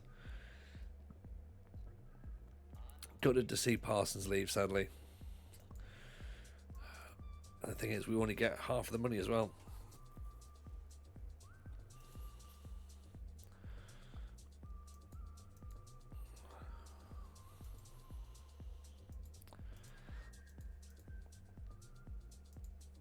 Alright, so he's going to go off to make a big name for himself. Fine.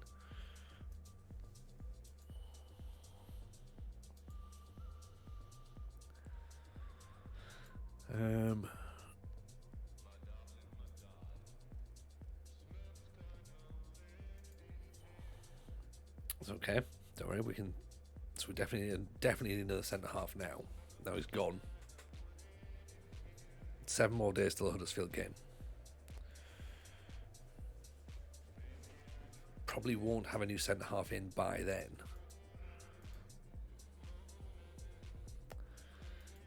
Donald McGlynn could be an excellent option.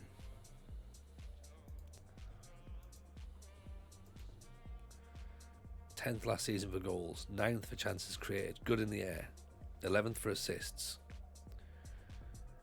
12th for expected goals, 12th for shots on target. Offside a lot. Underperformed his XG. Gave the ball away a lot.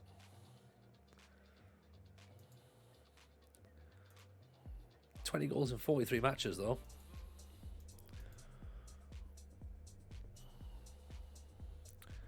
Compare him with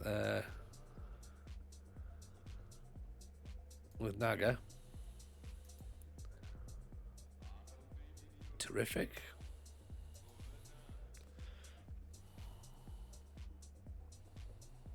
Good finishing. In fact, better finishing than Naga, actually. Composure's could be about the same, potentially. We don't know a lot about him just yet. Jumping reach, obviously, much better. If we could go big man, little man, he could be an option, couldn't he?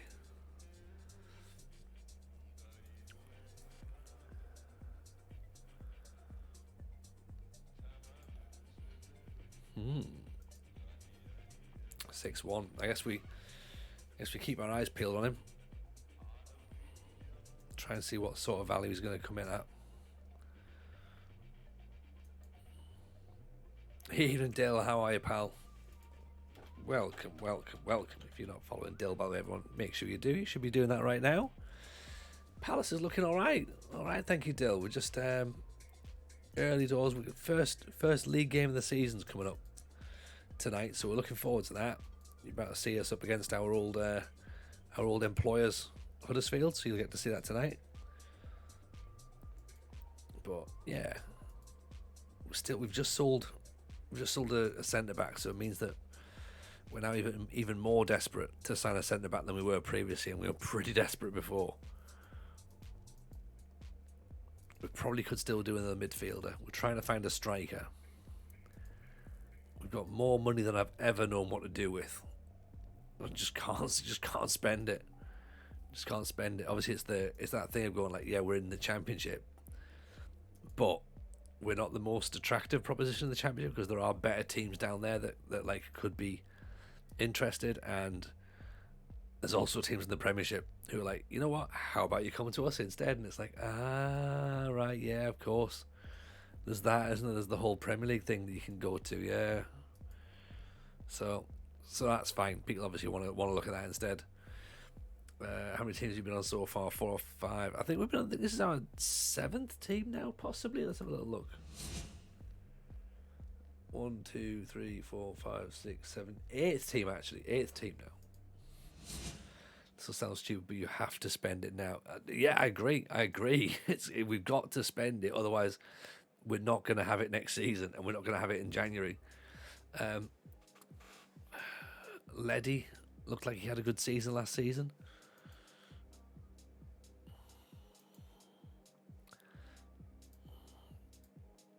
I think it's what we're trying to do is we're not looking for players to sort of like push on over the next couple of seasons as well. We are obviously trying to be like, right, okay, who can come in, who can get stuff done, who can move us on to the next job, and I think that's clearly what we need to be thinking about. And I need to convince myself that's exactly what we need to do. Like,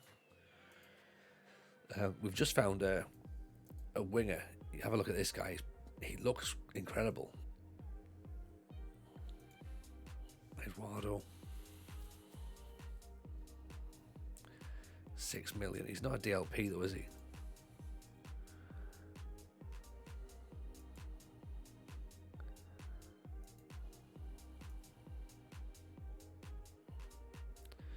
I mean,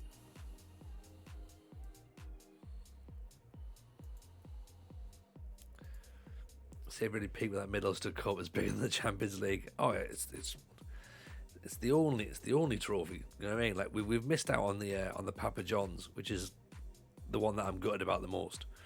But you know, everything else pales into significance.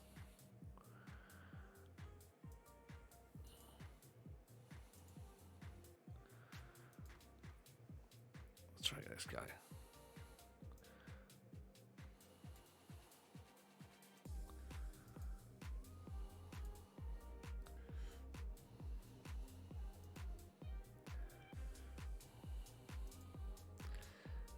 That's bizarre. We've been looking at him as a centre back. Remember, this is the thing. We talked about this, didn't we? A wild chat about how we're missing centre backs, centre forwards who can play centre half, and this looks like a centre half who can play centre forward.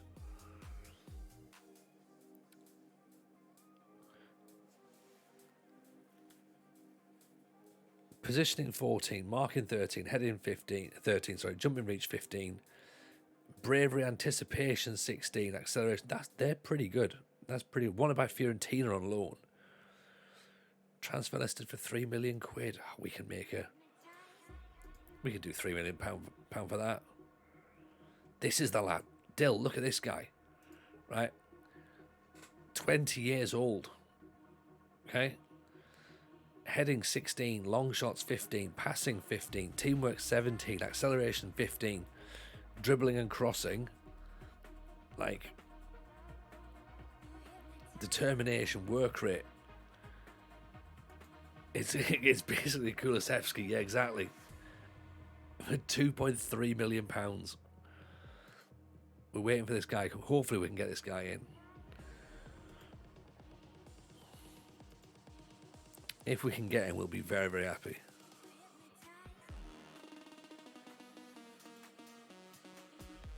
He's on loan from Stoke, isn't he? Yeah, if we can get him, we'll be delighted. Like, we'd like to, but fingers crossed.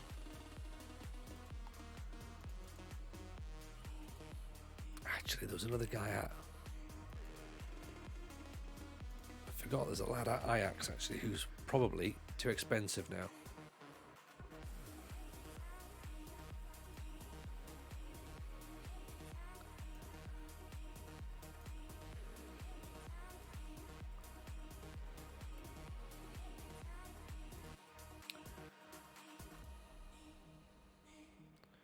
Sure, we looked at a Dutch player last year that was like at Ajax and was then gonna be a wonder kid. Does that ring any bells with anybody?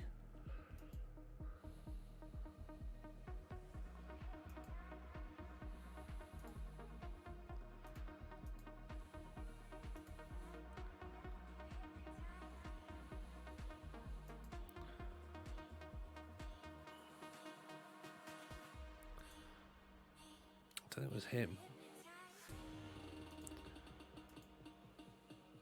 It's not him either. It does, but I can't remember who it was. Yeah, good. I wasn't imagining it, was I?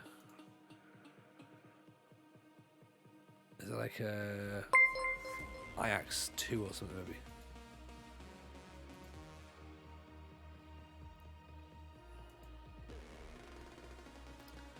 It's not him, is it?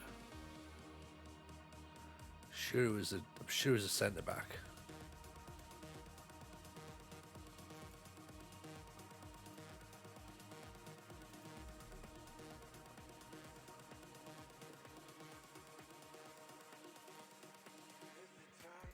That's him. Winston Lurson.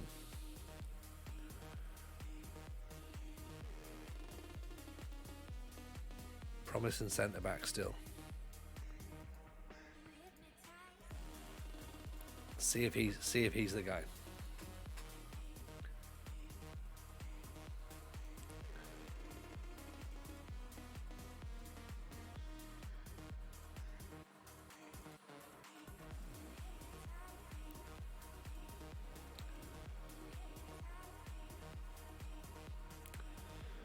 Augustin Castillo. Why does his name ring a bell?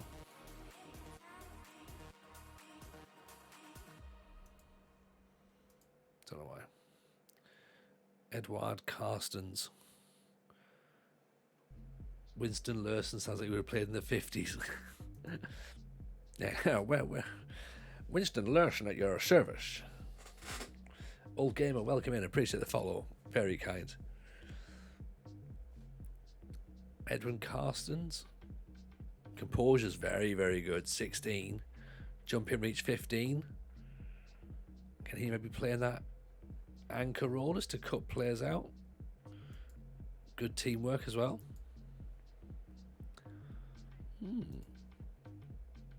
And he can play right back as well. Luigi De Luca. Oh, now we're talking. Even better. Oof. He comes with a transfer fee and a half, doesn't he? 33 million quid.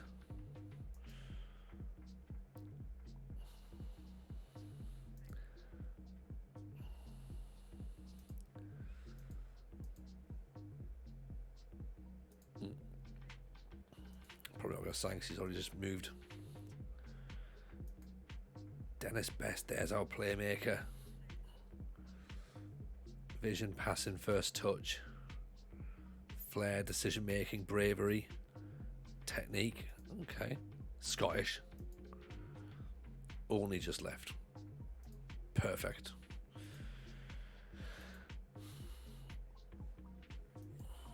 Anyone going cheap on the new gens list? We'll have to have a look, won't we? We'll have to have a look and see what we can get.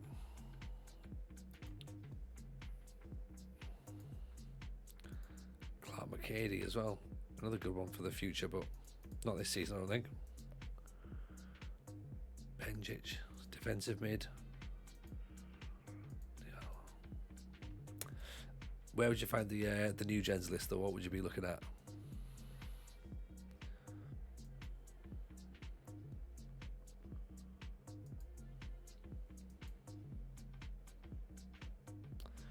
Isaac Jackson. Gregor Pierce, attacking fullback.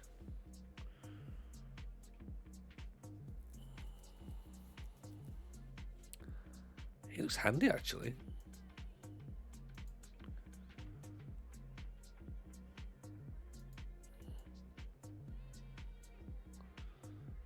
Doesn't enjoy big games, though, sadly. Ballon d'Or. Oh, the top new gen things. Got you. Ayrton Pettifer. 17 for jumping reach. 16 for concentration. 14 for anticipation. Heading positioning.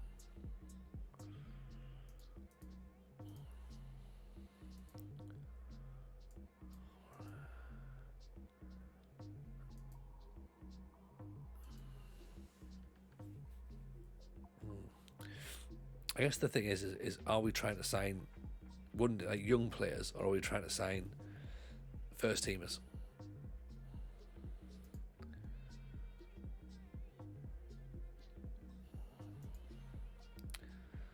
Fullback from last season, top for sprints, top for shots on target, most distance covered,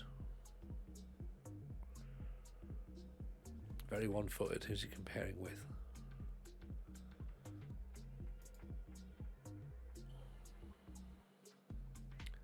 Sign for now, try and bag a cup. That's exactly.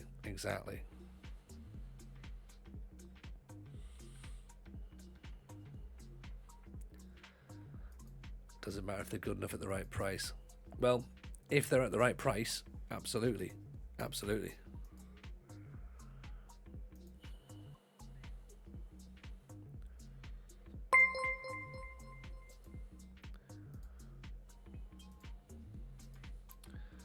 Same as the Swedish lad. Yeah, if he's good, then we get him straight in, and he's gonna help, isn't he? Antonson's going nowhere, actually. You know what? He's not going.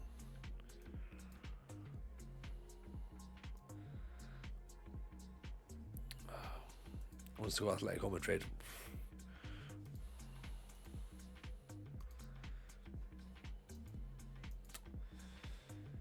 Fine. Ballon d'Ors. Let's have a look. Award winners. Goal 50. Is it the goal 50 or the next gen? Next gen, innit? Aaron Oscorsko at Brentford. Of course they've got a star player for Mexico. 57 to 96 million quid. Just in case any players acting up, there's a legitimate hypnotherapy place next to Selhurst Park. Oh, nice. Enzo Sacchetti, Tottenham. Oh, we're not going to get him. I mean, these lads all look very, very good. Thomas Lund, goalkeeper. I mean, maybe I'm thinking we don't need to be on this page. This I feel very much out of my depth here. Like, where's the one that has like the under 21 player of the year? Let's have a look at him. It's the same lad. Oh. This is just making me feel sad. All these players that could have been like, I mean, there's not there's not even a single one on there that looks like Paul Ward. Like, what am I looking for here? You know, wait for the next years to come around. Have a look at the bottom edge of the 50. Yes, that's the thing. Flatback 4, welcome in. Appreciate the follow. I mean, those bids are derisory.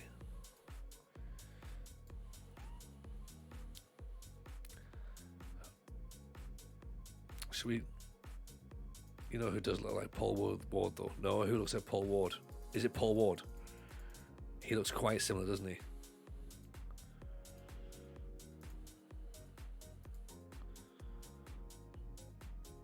Schalke have made a loan bid for Carstens, and we're trying to buy him, are we?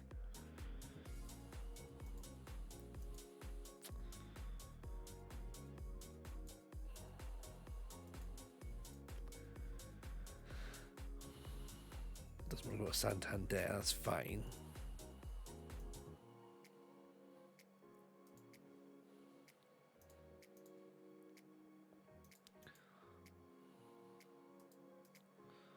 Squad player.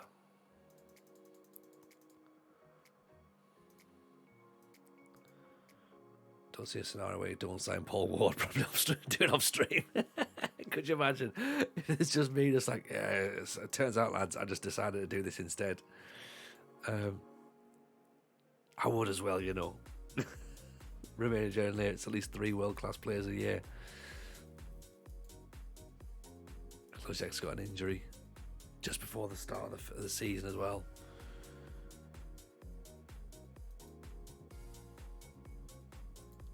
George Alimi. It's not one for us.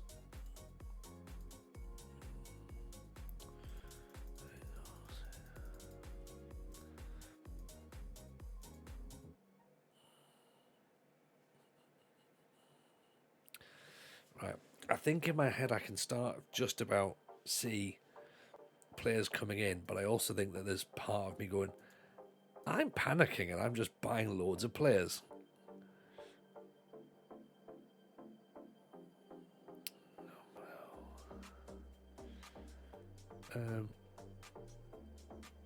That's obviously not what I want to be doing.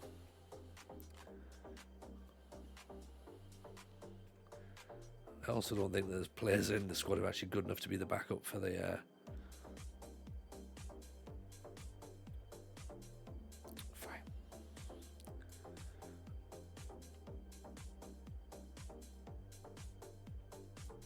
Mendes is currently the vice captain, is he? Oh, thank you. I able to register all these players. Yeah, we will be able to. We'll move some stuff around.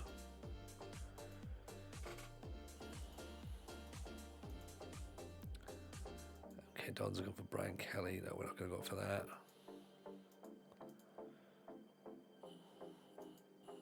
He was a Huddersfield signing. Buy them all. Let God sort them out. Yeah.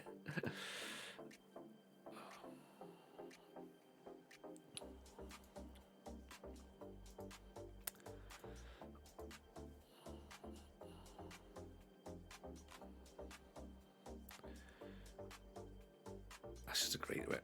That's fine. Like 40% back, and then there's also a buyback clause as well. But let's face it, we're not going to be there long enough for that. So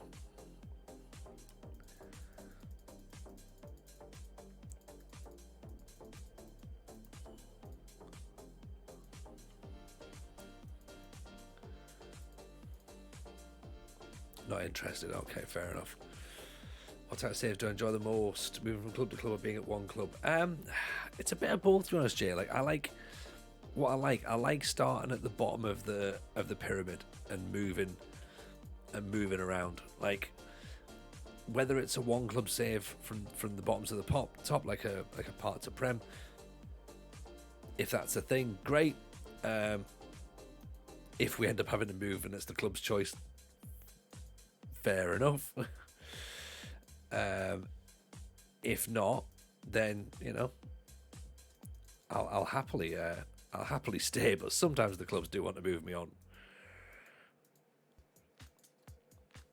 not necessarily through my choice either.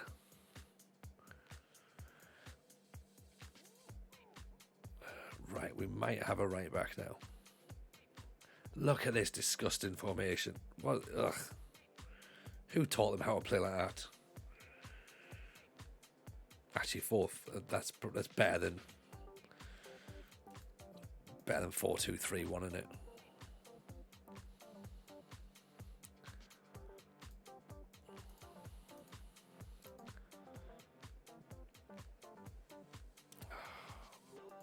McNosey doesn't want to sign. Lurson doesn't want to sign.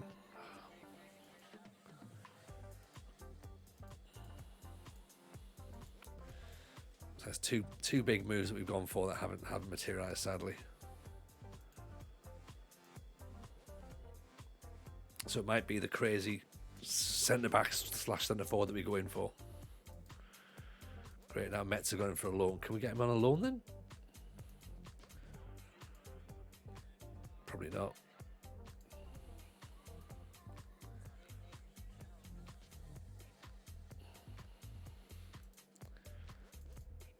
No. Qatar's gone to Motherwell, fine. Paul Ward's getting closer. Yeah, 100%. 100%. Yeah. It's that everyone's looking at that Barnet away fixture and it going like, if that goes to extra time, Paul Ward would have put us through. This isn't going to matter when we're at TNS. Exactly. That's the plan.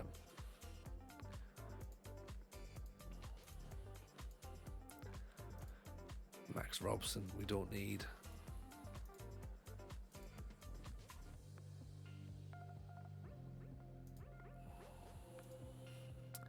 Yeah, see, this is what I don't. This is what I don't like is when you sort of get sort of decisions that have been made. They go, right, okay, the player's not going to sign. You're like, okay, fair enough. But you are still taking offers, and if you're going to start taking loans in, then like, if he doesn't want to sign for me permanently, can I have him on loan? Like, you're not that bothered, are you? But yeah, then they go, no.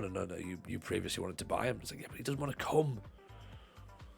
That's why I'm coming back to you, going like, look, do you reckon he'll come on loan? And you're all like, no, it has to be the same. Has to be the same.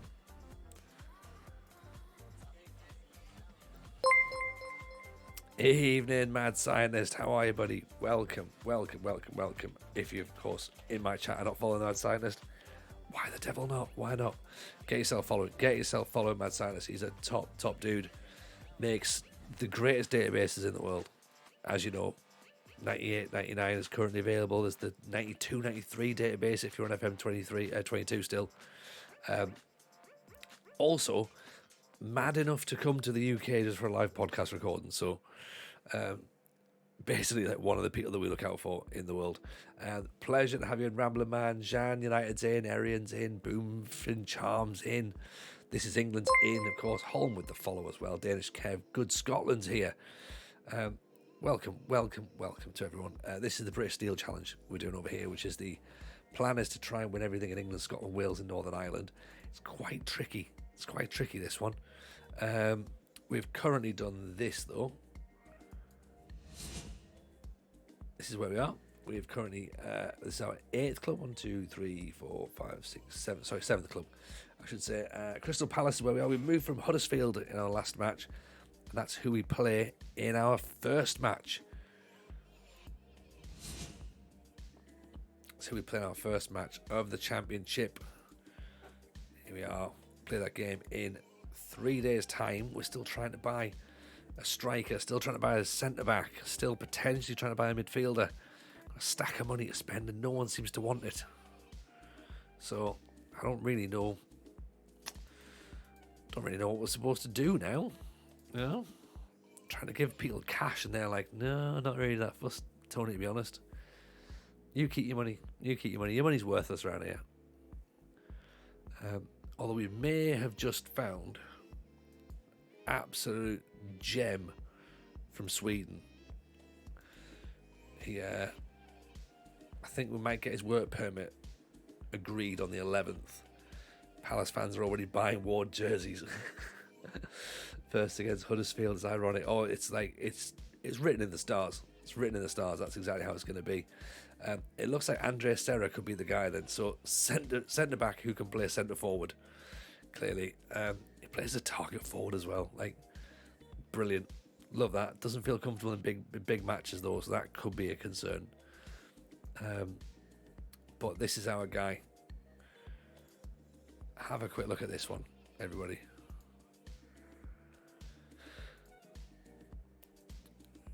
Jovan Damjanovic. Look at this. 20 years old. Heading and long shots, 15 and 16. Passing, 15. Teamwork, 17. Determination, 14. Acceleration, 15. First touch, 15. It's currently 20. It's going to be great. It's going to be fantastic. Forward with a finishing of 3. I think he's more a centre-half, to be honest, who gets forward. His jumping reaches 15. His heading's 13. His passing and his positioning and teamwork suggests he's a defender, marking, tackling. But I do like the fact we can throw him up for corners, or throw him up towards the end of the match, go right, just get the ball forward to him, and try and see if that'll help. He looks all right, doesn't he? He looks pretty decent. So hopefully he comes in. Hopefully he plays well. Hopefully it works out. Because you can never tell, can you? Sarah's been given a work permit, £3 million. In he comes. So we have a centre half of some sorts right now. Also, as well, but if you are brand new, welcome. Come and hang out over here in the Discord, and make sure you check out the Football Manager show as well. We are in a little hiatus at the minute, but we'll be on our way back shortly. So make sure you keep your eyes peeled for that and your ears. Available on all of your podcast platforms.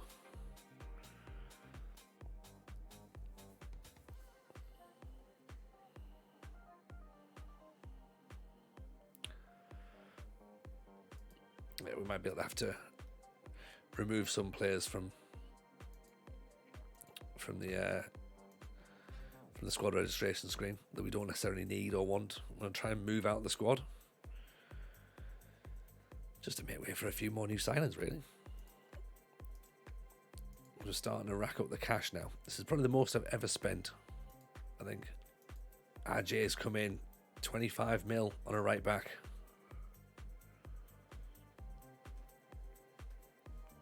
They're happy about that.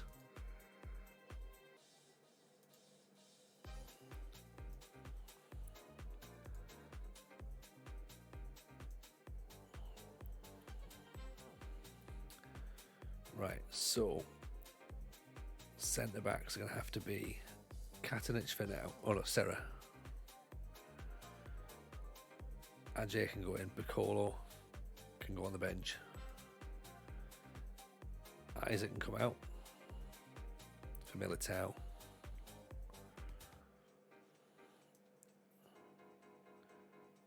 Katanich can go there. Angel Antonsen. Nakagawa.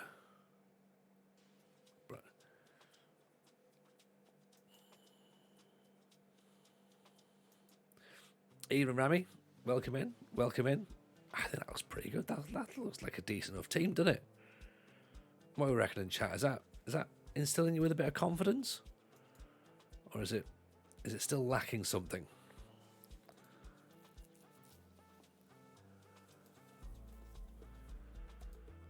Bet you're glad not be dealing with Scotland, Scottish-based players anymore. It's just one of those, isn't it, Dave? It's just a bit of a laugh drafting, to be honest. You shouldn't take it too seriously.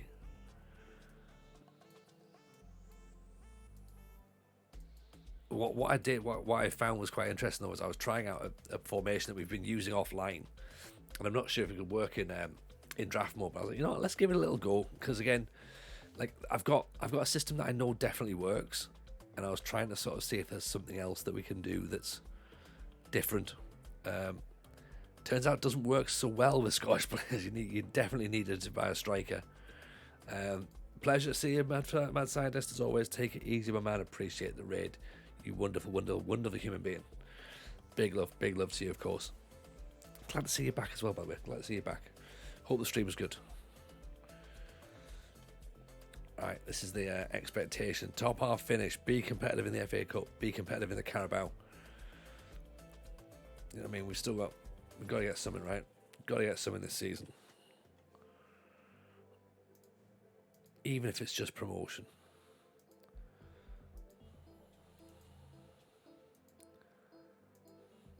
Oh, he's in. Damjanovic is in. £2.3 million we've signed him for. What's he going to go up to? What's his valuation going to go up to? 11? Maybe?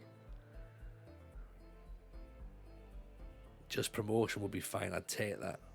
Doesn't have to register. He's under 23. 21 to 24. Yeah.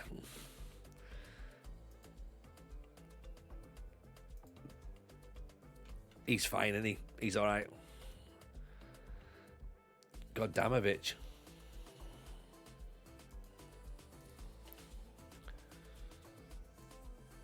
I think he's going to become quite a player.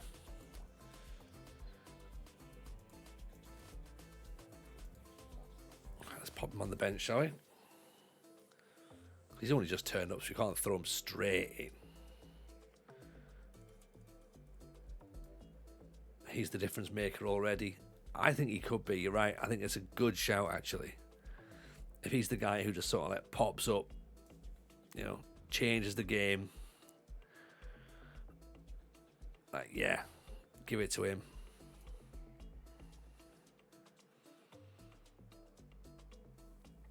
Start him against Barnet. Yes, absolutely. I think that's our starting lineup against Huddersfield, do you reckon? Do we have a sub goalkeeper? Yeah, Ben Hall. Ben Hall, he was the first player that we signed, actually. We signed him for 600 grand.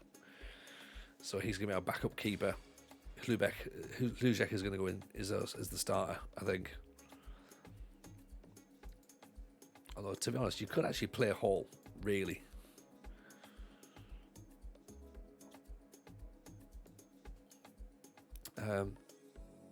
That's not a bad starting lineup. Do you know what I mean? Holm, appreciate the follow, by the way. So Hluzek, I never have them on the bench, just risk it. You might as well, to us. It very rarely ends up with an injury to a goalkeeper. But Hluzek, Ajay, The Cure, Serra, Jones, Antonsen, Militao, McBride, Caleb, Gumbau, Nagakura. That should be alright, shouldn't it? Obviously, we're missing Gancic because he's suspended, unfortunately.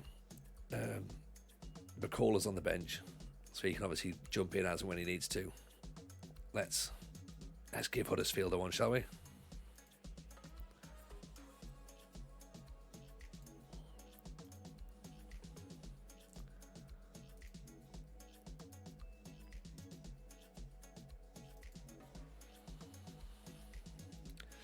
What do we think then? Are we going to get off to a winning start at Huddersfield as well, of course?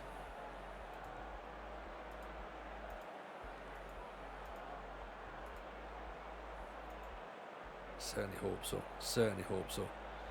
4-3-3 for Huddersfield. We used to play a 4-4-1-1, also 4-5-1 technically. Up the Palace. Yeah. We played the god-awful dirty 4-2-3-1 here. Dead Tom, appreciate the follow. Wardy brace for a 4-2 loss. Could you imagine? Do you reckon we're getting booed? Will they cheer us, or will we get booed, do you reckon? I'm not sure. I think the fans might be quite happy about what we did. We got them promoted after all, you know. Wardy's on the bench, the super sub. Antonsen. Push the ball, Biggs. Plus we signed him Stacey. There's Naga. What a finish that is. Absolute net burster. Net buster, isn't it? What a ball this is from Antonsen. Intercepts. Wardy doesn't get anywhere near it. Bang, Naga, one touch, volleyed up into the roof of the net. 2 minutes are played. Wardy started.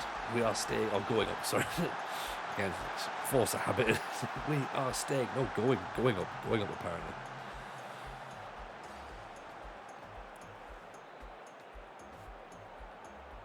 Nice giveaway from Rogie. I think he's jobs to the boys, isn't it? He knows what's going on. He's like, go on, Gaffer, have an early goal.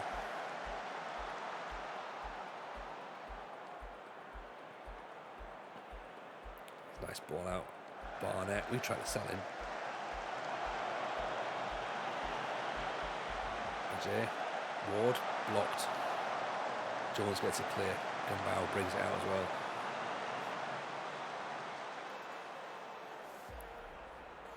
Right, currently sat in the playoffs.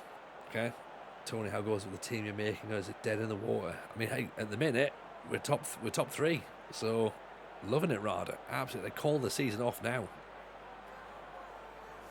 You know, it can't get any better than this, surely. Here's Barnett. Biggs with an effort over the top.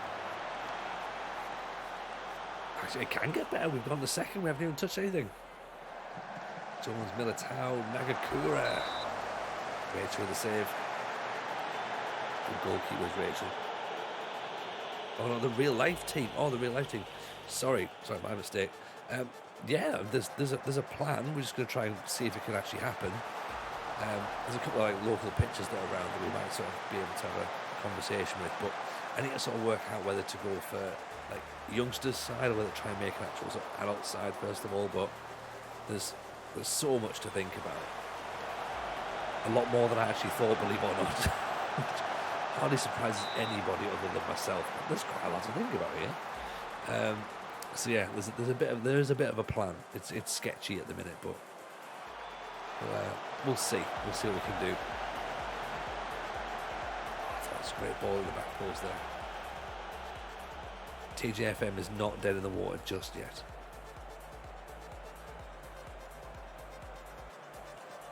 Could do with a second goal just before half time, mind, because there's one thing I know about Huddersfield, they've got some decent players. Antonsen's calling, nodded away. Caleb. Antonsen, Gumbau tries to get up. Rachel grabs it. Ajay heads it away. Straight to Barnett. Here comes Wardy. Nice, Sarah nods it away. Big straight up Huzek. Derby have gone top now. 11 shots, 6 on target. This is good. 3 for Huddersfield.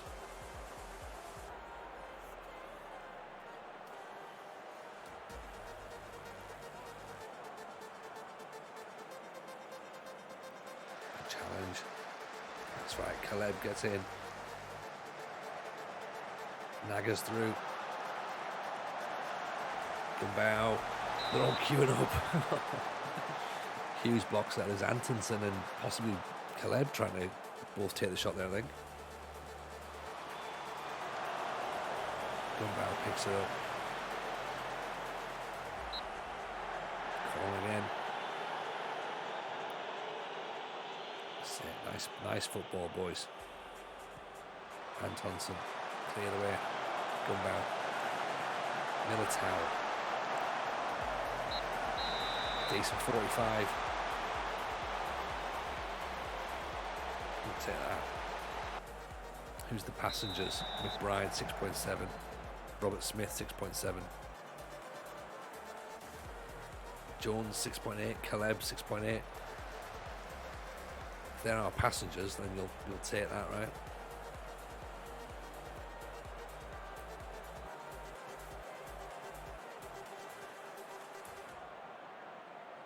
Wow, 7.4, 7.5 for Gumbau now. He's having a great time.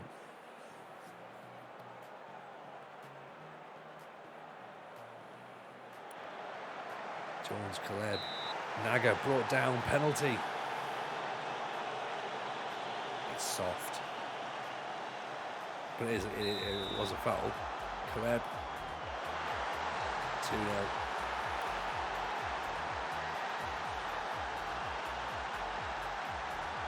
Hopefully that should put us in a much more comfortable position.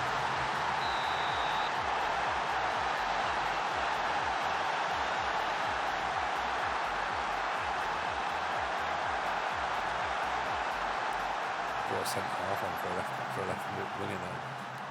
So they're looking to tighten things up. Jones gets the ball back again. Rogie intercepts. Nice bit of defensive work from Rogie. Gives the ball away, Militao. Jones. My players look massive. Caleb. Ajay. McBride. Naga. That's 3.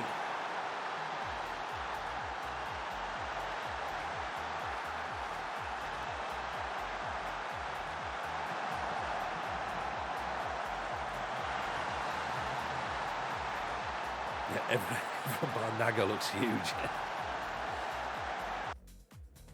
He's miles on. Never any doubt, ref.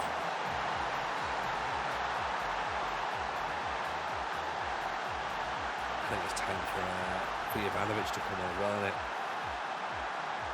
Goddamovich. Gumbau. Lovely ball. Caleb. Oh, Naga should have had his hat-trick.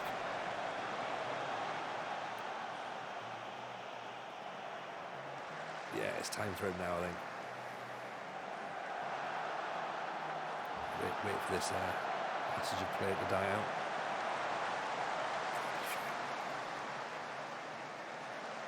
Right, on he comes.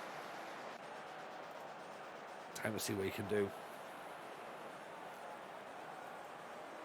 I'm sure he can do great things.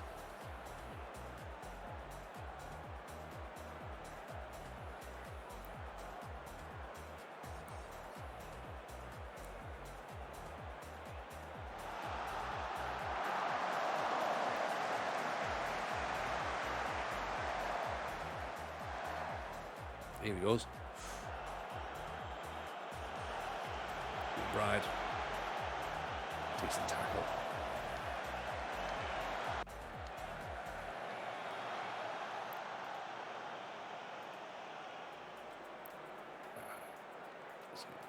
Z can come on.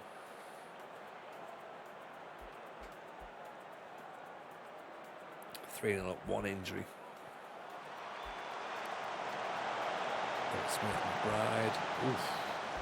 Just tries to curl in the top corner.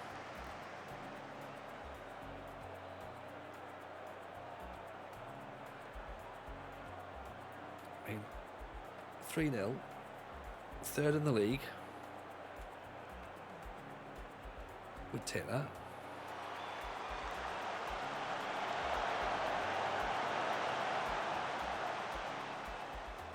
Back out to Rogie. Puts it back in, heads on the top.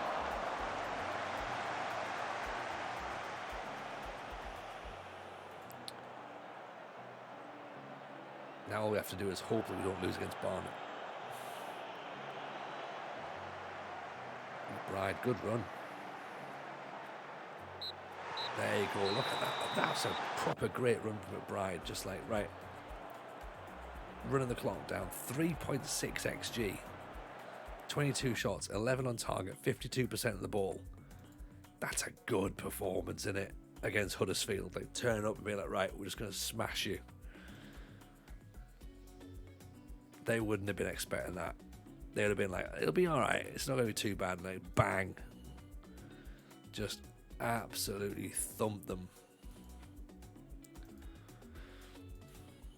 If you do that on a sunny Sunday afternoon in Oxford and a rainy night in South London, that's quite something.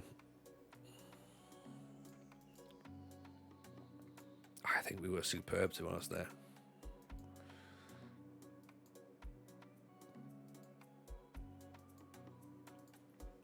Because the thing is, I think we all thought that coming up Huddersfield would have had like, you know, a half decent chance of doing something. We weren't sort of like, yeah, they're dreadful. They're like, no, that's them done for. We're like, they'll be all right. They'll be fine. You know. But then to do that, time to resign. Yeah. This has been great, lads. Yeah, bye now.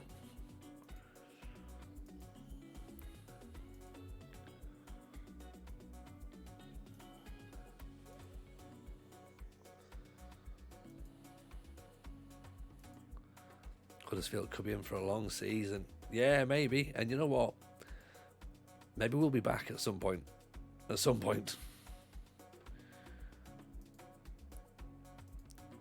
fact, actually, no. To be honest, if we're back at Huddersfield, something's gone terribly wrong, because that must be that they'll be in like in League Panorama National, Panorama North or South. North it would have to be, wouldn't it? Something's gone seriously wrong then.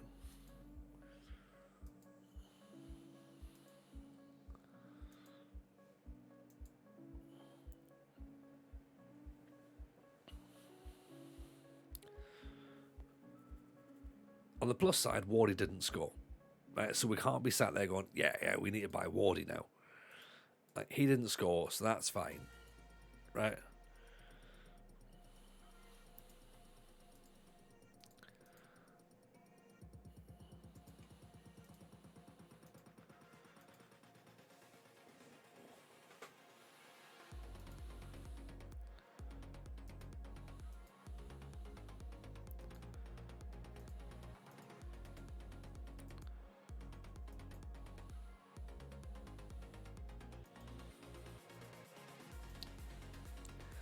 Right, Barnet away, then Coventry at home.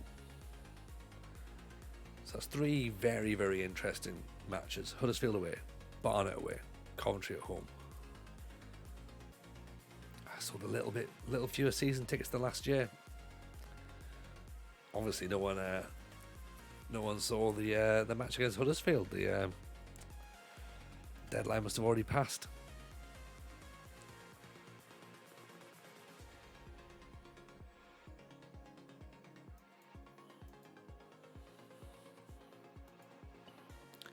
So Carabao Cup, obviously we've now got to try and work out what sort of team we put out,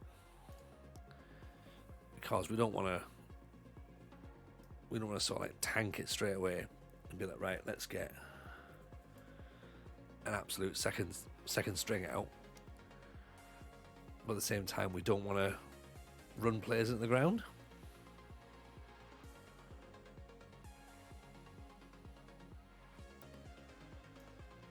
Tempted to give Godamovic a run out. Batalla up front, maybe. Rest Naga.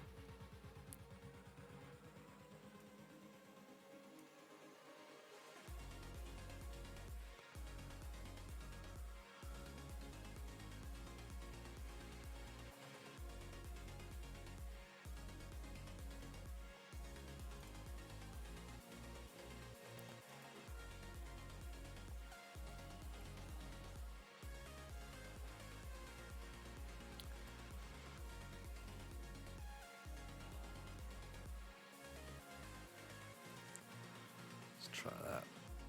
It's not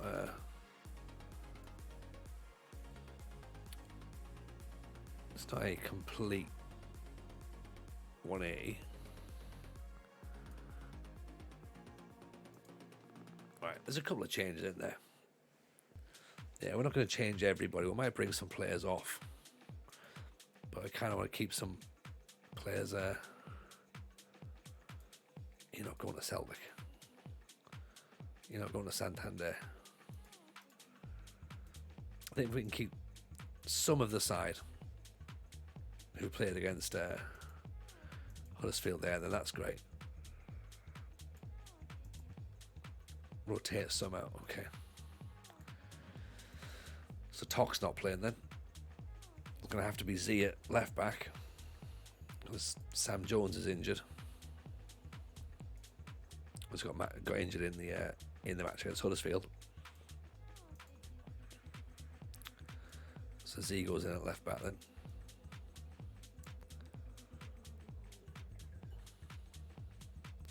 So Angel's in, McBride stays in, Caleb stays in, Damjanovic comes in, Batala comes in, Katanic comes in, and Bakola comes in along with Hall. So a few changes.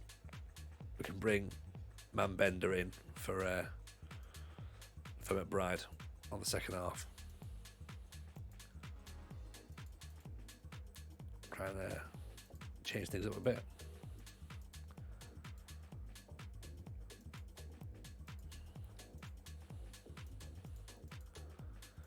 Paulo Eduardo's gone to Celta Vigo. That's fine.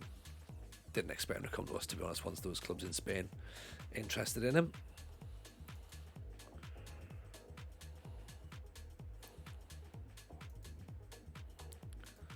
Right. Keeper takes the armband today, Ben Hall.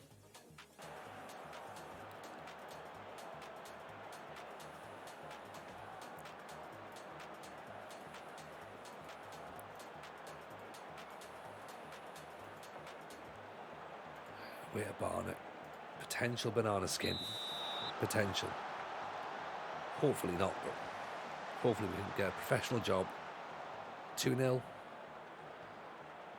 Anything over 2-0 is fantastic. Z Antonsen. Katanic. Antonsen. Over the top. Damjanovic putting the pressure on. McBride, Caleb, Antonsen. Offside apparently.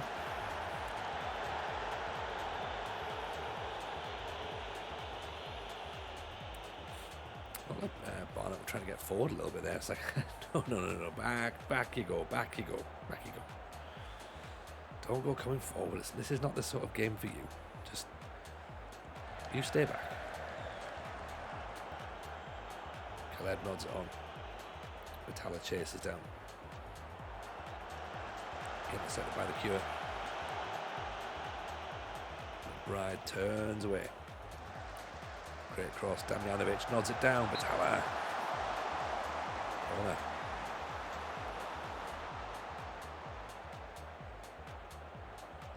Calls corner in. McBride. Katanic. Angel.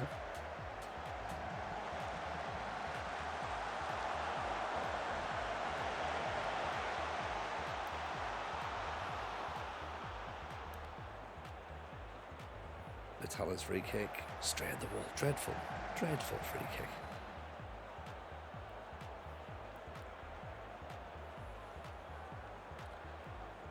Here we go. Free kick for Barnett. It's not a good sign, is it? Oof. Well held by him. Angel's on a booking already. That's 15 minutes in. What's he done? Batala Damjanovic. Back Z. Angel over the top. And he is just an angry little bugger, isn't he? Angel. So expecting to get suspended at some point. Damjanovic whips it in.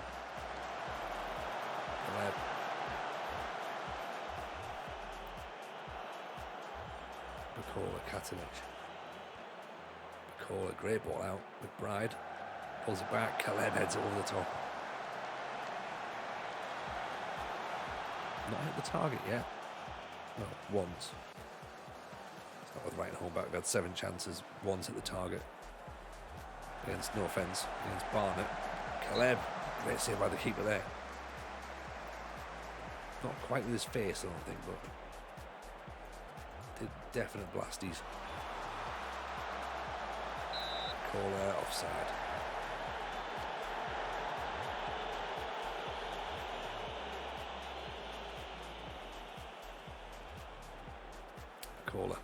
Corner. Oof. Interesting corner routine. Yeah, I think we need to do a bit more tweaking, I think, on the corners, because I'm not sure if the right players are in the right setup or whether they're just whacking it all over the place at the minute, because why not?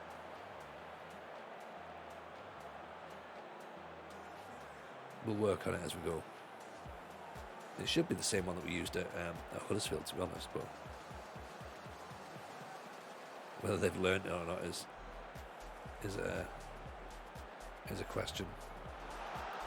Damianovic and Tonison. Caleb straight at the keeper again. Starting to get little movements, little sparks where it's like, yeah, okay, yeah, we know what we're doing, but it's that finishing in it going, do we have to bring Naga on?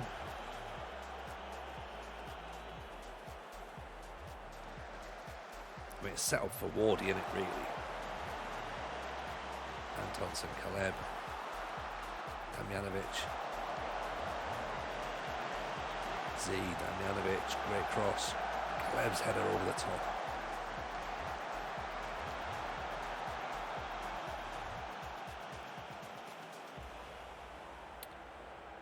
Right. So, I think we cross low, because I don't think that we're winning headers. I think Angel comes off because he's on a yellow card and is clearly going to get sent off.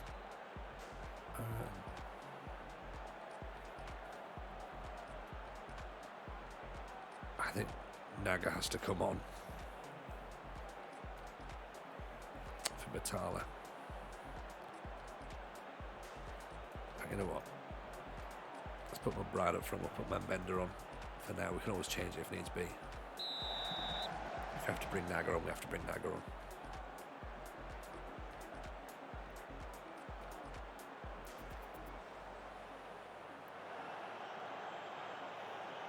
I prefer to not have to bring Naga. 7.1 for Damjanovic is quite good.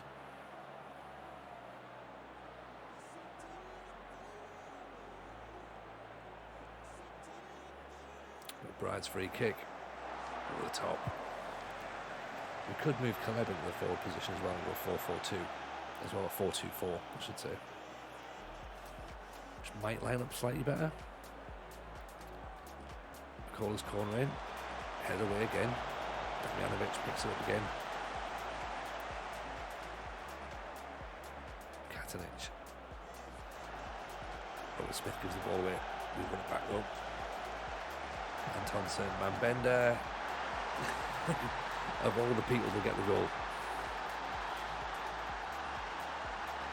the man who couldn't hit a barn door at Huddersfield. Is this the redemption story of Manbender? Antonsen again, another little lovely ball.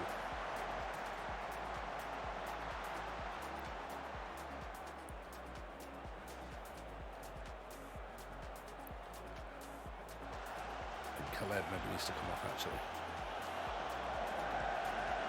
This ball that rides through.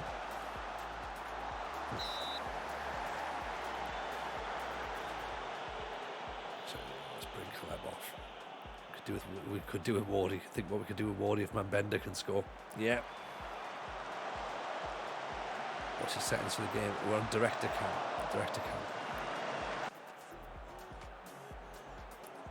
And then I do extended highlights, one notch, also 2 notches forward.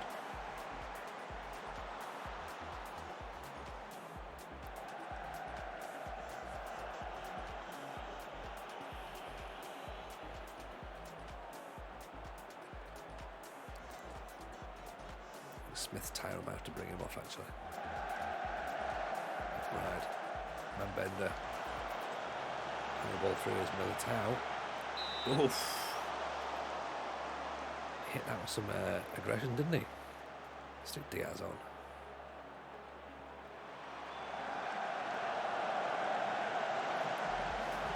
Bender wins another corner.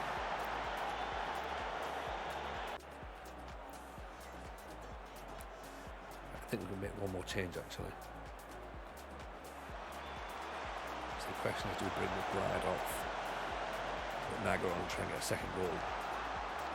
And bring Antonsen off and rest him. Because he is going to be needed next match.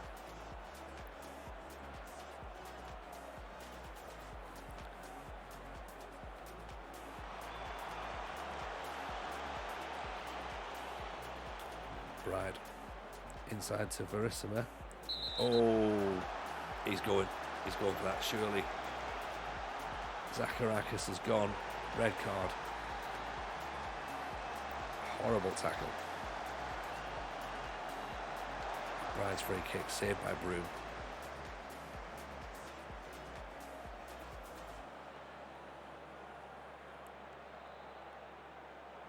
Militao. Vismara. Damjanovic. McBride looks like offside actually. Vismara 2-0. We said 2-0. We said 2-0 at the start, didn't we? Right, let's get 2-0 win. That'll be us. We'll be happy. That's what we've done. This is a terrible cross by the way. Watch. I hope he's done that deliberately because he knew McBride was offside,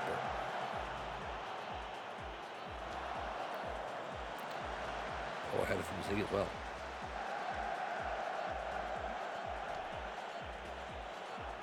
Oh, hang on. Defenders have gone each other's way. McBride. Corner.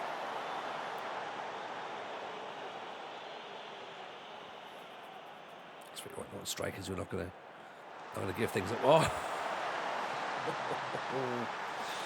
McBride gets his first goal. You've got to feel sorry. You've got to feel sorry for the keeper there. He's come for it. He's missed it. Easy tap in the back post. McBride gets his goal. It's 3-0 now. I don't think Barnet deserved to be 3-0 down. I know it's easy to say now, like they're down at 10 men, like, you know, 4's a bit. It's harsh. It's nicely worked though. Katanich lays it off, Z picks it up. Just side foots in the bottom corner.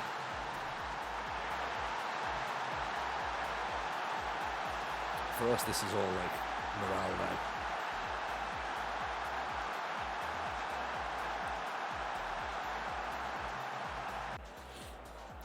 Ruthless sufficiency against 10 men. That's what it is. Do you know what I mean? Like just going right. Yes, we're not just going to sit back 1-0. This is 2 games played, 7 goals scored, none conceded at the minute. That's what you want, isn't it, at the start of the season? Even if it is with a dirty 4-2-3-1. And you want something that's going to get results like that, that'll do. 67% possession.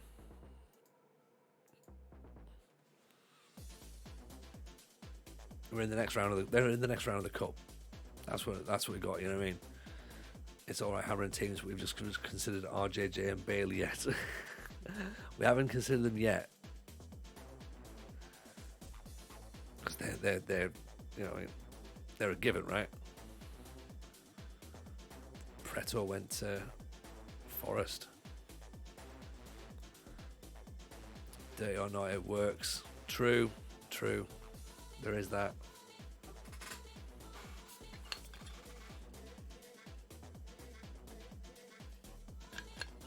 Look at there's Linfield in the Champions League still. Bailey could still do a job. In this team, I think Bailey could score. You know what I mean? This is the thing. I think he's from how the team looks so far, yes, Bailey probably could score. I know, let's sign Blakey. Carlson's gone to West Ham. That's a shocker. Well, it's not really, is it? They're a Premiership side, but it's frustrating. Can we get Closer for 50 grand? Yeah, I reckon we probably can. Scum, subhuman scum. Right, let's switch back to our now preferred 11, shall we? Naga up top, Militao in the midfield.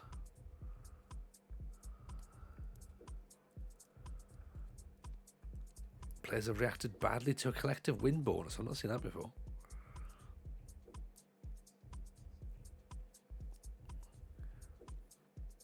Absolute mercenaries.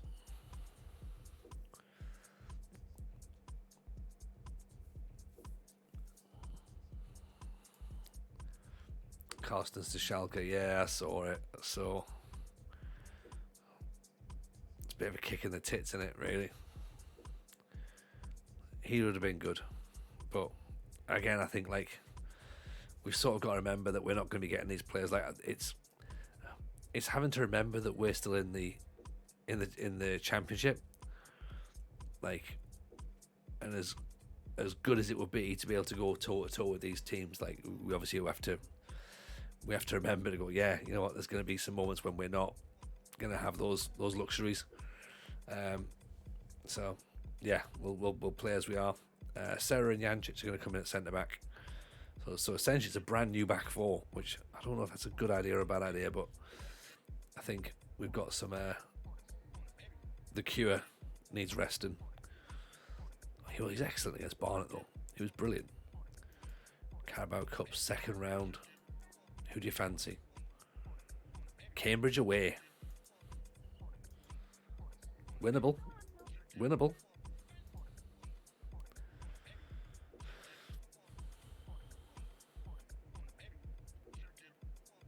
Thing is, Wardy's probably cup tied now. That's the problem. You know.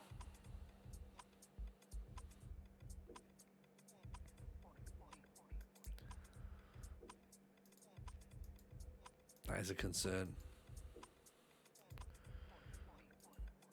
What we got left in terms of finances? 16 million quid.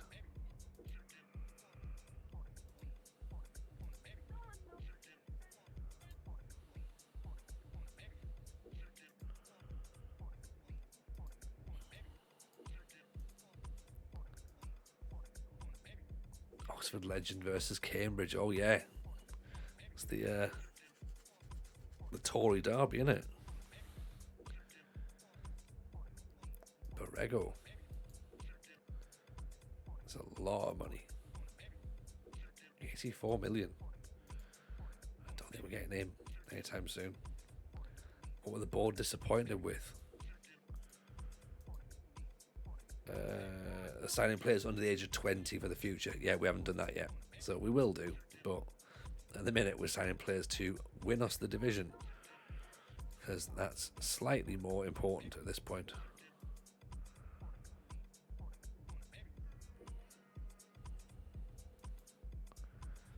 That's what I think anyway.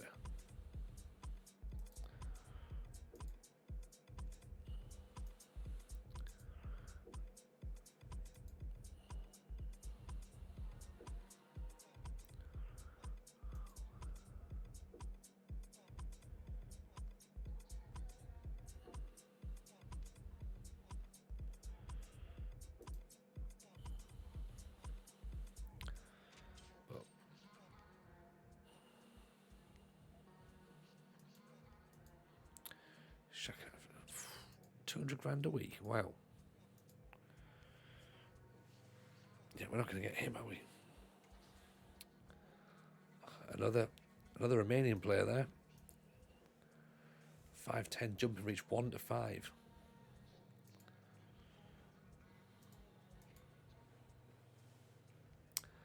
We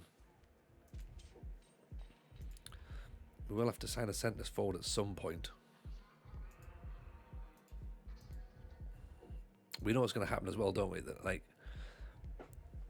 at the minute, Antonson's staying, but on deadline day, Atletico Madrid are going to come in for him, and he's going to be like, "I want to leave now," and we're not going to have anybody at all to replace him with.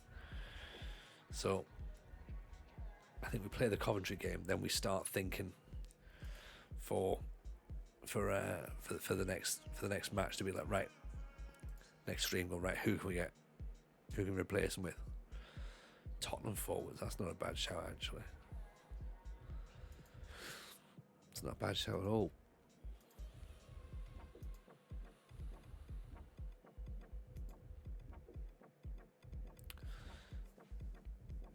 6'4".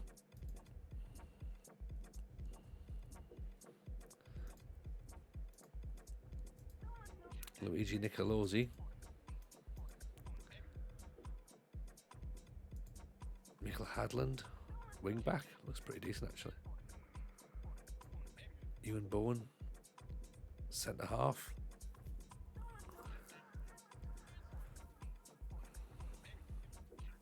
Sorry, trying to go call the night early work in the morning. Just remember, say no to what? Just say no. Just say no. Yeah, don't worry. Pleasure having you in, Franco, as always. I think we're probably just going to do the Coventry game next, I think, and then that'll be it for tonight as well. But on the off chance that that he does turn up, then he might. You never know. You never know. Never say never. That's what you have to do with these sorts of players. But yeah, Coventry away, and then we.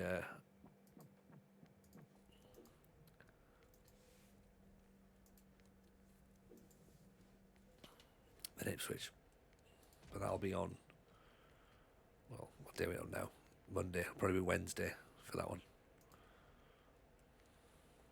So I'm going to try and take tomorrow night off. Because I'm quite bad for that, to be honest. I'm like, yeah, I'll do Monday, Wednesday, Friday. And then what I mean is, I'll do every single day.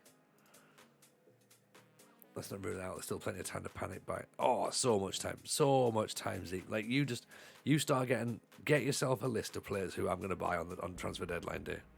Like, number one, Wardy.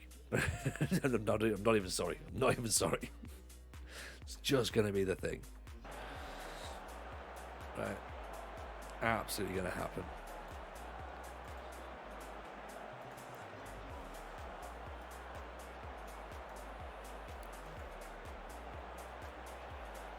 Right, home to Palace. Palace in blue. Sorry, Palace in red and blue. Coventry in sky blue. Proper old school Premiership match as well, isn't it? From the original Premiership days. McBride, Ajay, Antonsen, going back, Gumbow over the bar. 30 seconds in, we've already had a shot. This Palace team's cooking. We're up against a 4-2-3-1 though, so that could be up against our own nemesis, our kryptonite. Jones, Militao, Antonsen. Pings that ball over the top, McBride. Caleb, McBride. Good bow, straight on there.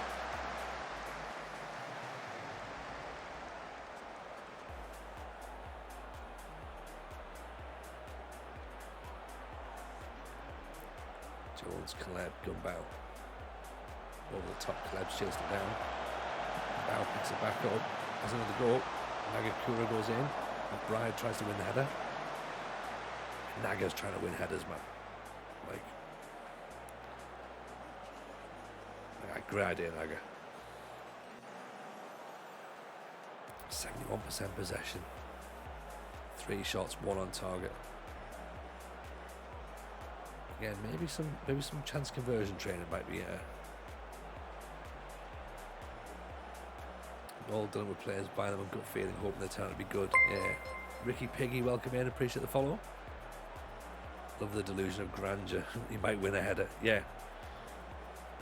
I reckon he's sort of going up for the header and he's going as he's trying to do it. You know, like when you overreach and you're making noises to make it happen.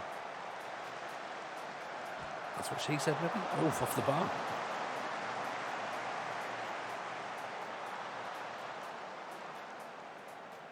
Looks like a chubby Graham Potter.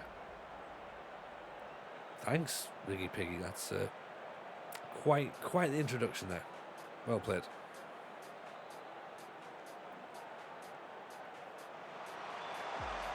Not fat, but just chubby.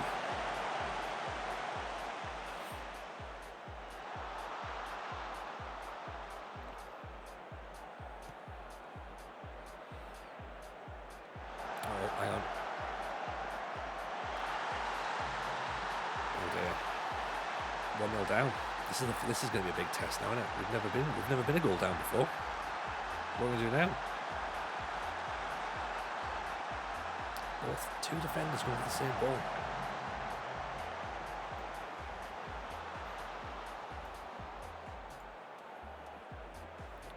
I'm sure it's Anton gives the ball there. Not that either. That's how we panic. What do we do now?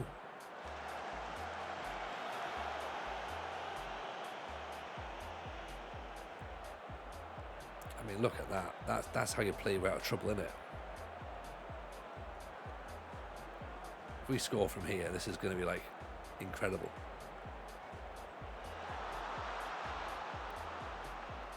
Is anyone keeping?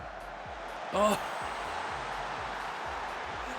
Get that clip. That is absolute Jameson ball. Unbelievable. How many passes? Anyone got any idea? 20, 30. Unreal. Get it clipped. Someone clip that. That is a thing of beauty. Just playing it in tight spaces in the back four, moving the ball out wide, then going right. Now we can work our way forward, get the ball across, and there's Naga. Naga does what Naga does. Oh, and I've upset everybody. Oh dear. It's fine, don't worry. We can fix it. Gumbow, Militao. Jones, Gumbow, Militao. Jancic, Ajay. Naga's not going to win the header. Silly ball by Ajay. Jancic on a yellow card as well. McBride 6.5. He's not really having a good one today, is he? Let's try it. Mambender on. 19 passes, we reckon, for that. 19's good, isn't it? McBride, good ball in. Jones gives the ball away. He's trying to throw himself in there, isn't it? Caleb. Naga.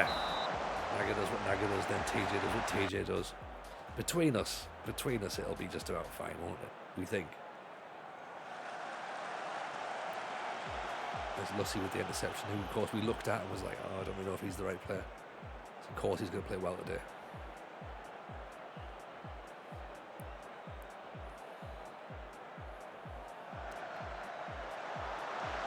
Sarah's on a 6.6. Jancic is on a suspension. There's on a yellow card. Who's more likely to make the next mistake? Jancic, I reckon. Naga gets morale up. You just level it out. Thanks for that.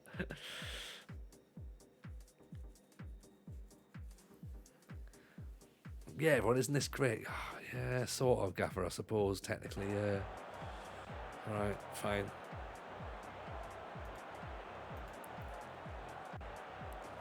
Let's get Robert Smith on. Naga's free kick. That's why Stella stayed on.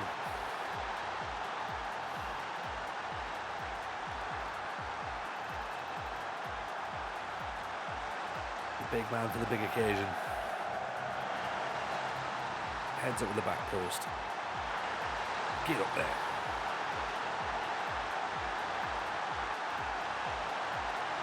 Great challenge by Mambender. Kluzek gives the ball away. Bamford, not Patrick. Great cross in. What a save that is. What a save by Kluzek.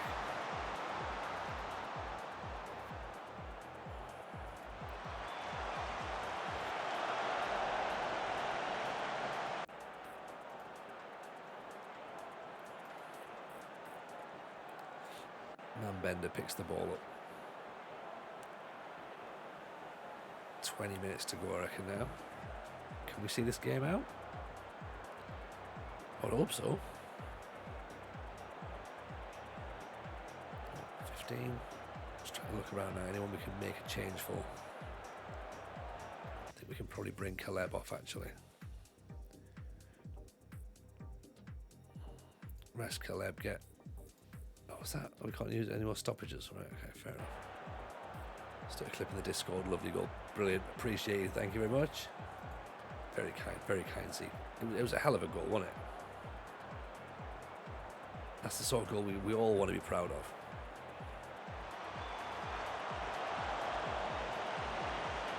That's the sort of goal that makes you believe. Just go like, shit, we can actually... Is this what this team's capable of? As long as we don't ruin it, those sorts of things can happen.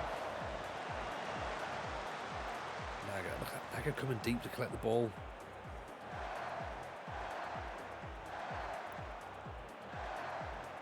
Militao, Gumbau,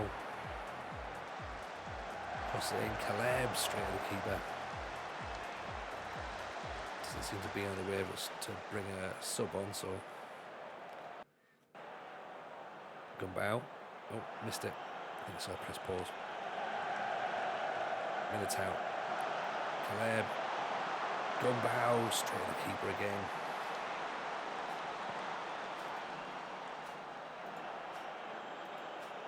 This feels like 2-1 has just like not really been the tail of the match. This last few minutes has been like absolute throwing everything at the opposition. And now we're feeling we concede. Right, passing the space, be disciplined, slow the tempo down a bit.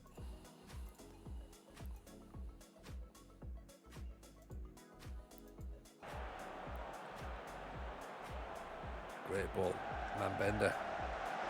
Oh, Naga's going to keep it in. Gumbau. And man bender straight off his own man.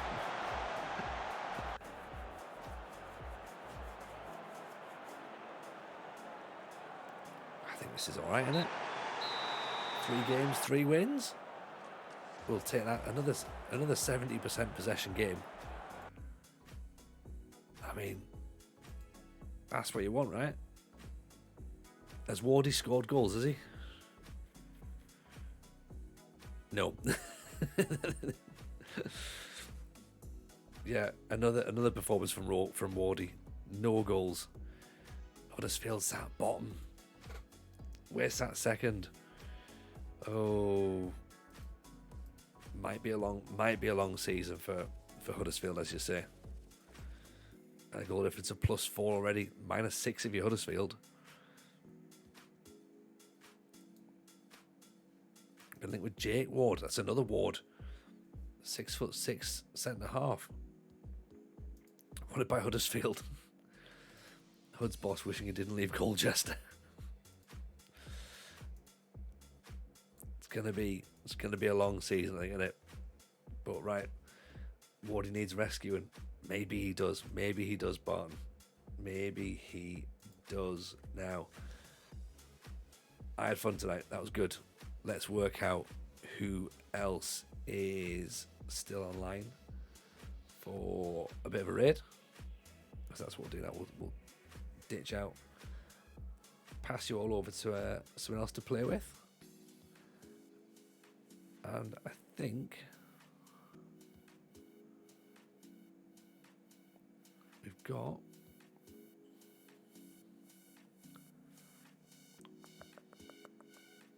see.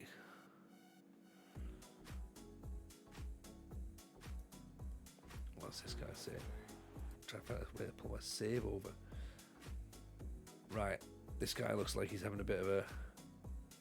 Actually, no. I was saying he's having a bit of a struggle. He's been on for nearly 7 hours, so he might. I don't know how long he's going to be on for, but let's see. Trying to find a way to pull my save over is what he's got on his chat. So potentially he might need a bit of help. So he's not got many followers either, and he's not got many in. So go and give him some love. Take it easy. Appreciate everybody. This has been fun. We will see you all on Wednesday. Take care, everyone. See you in a bit. Bye now.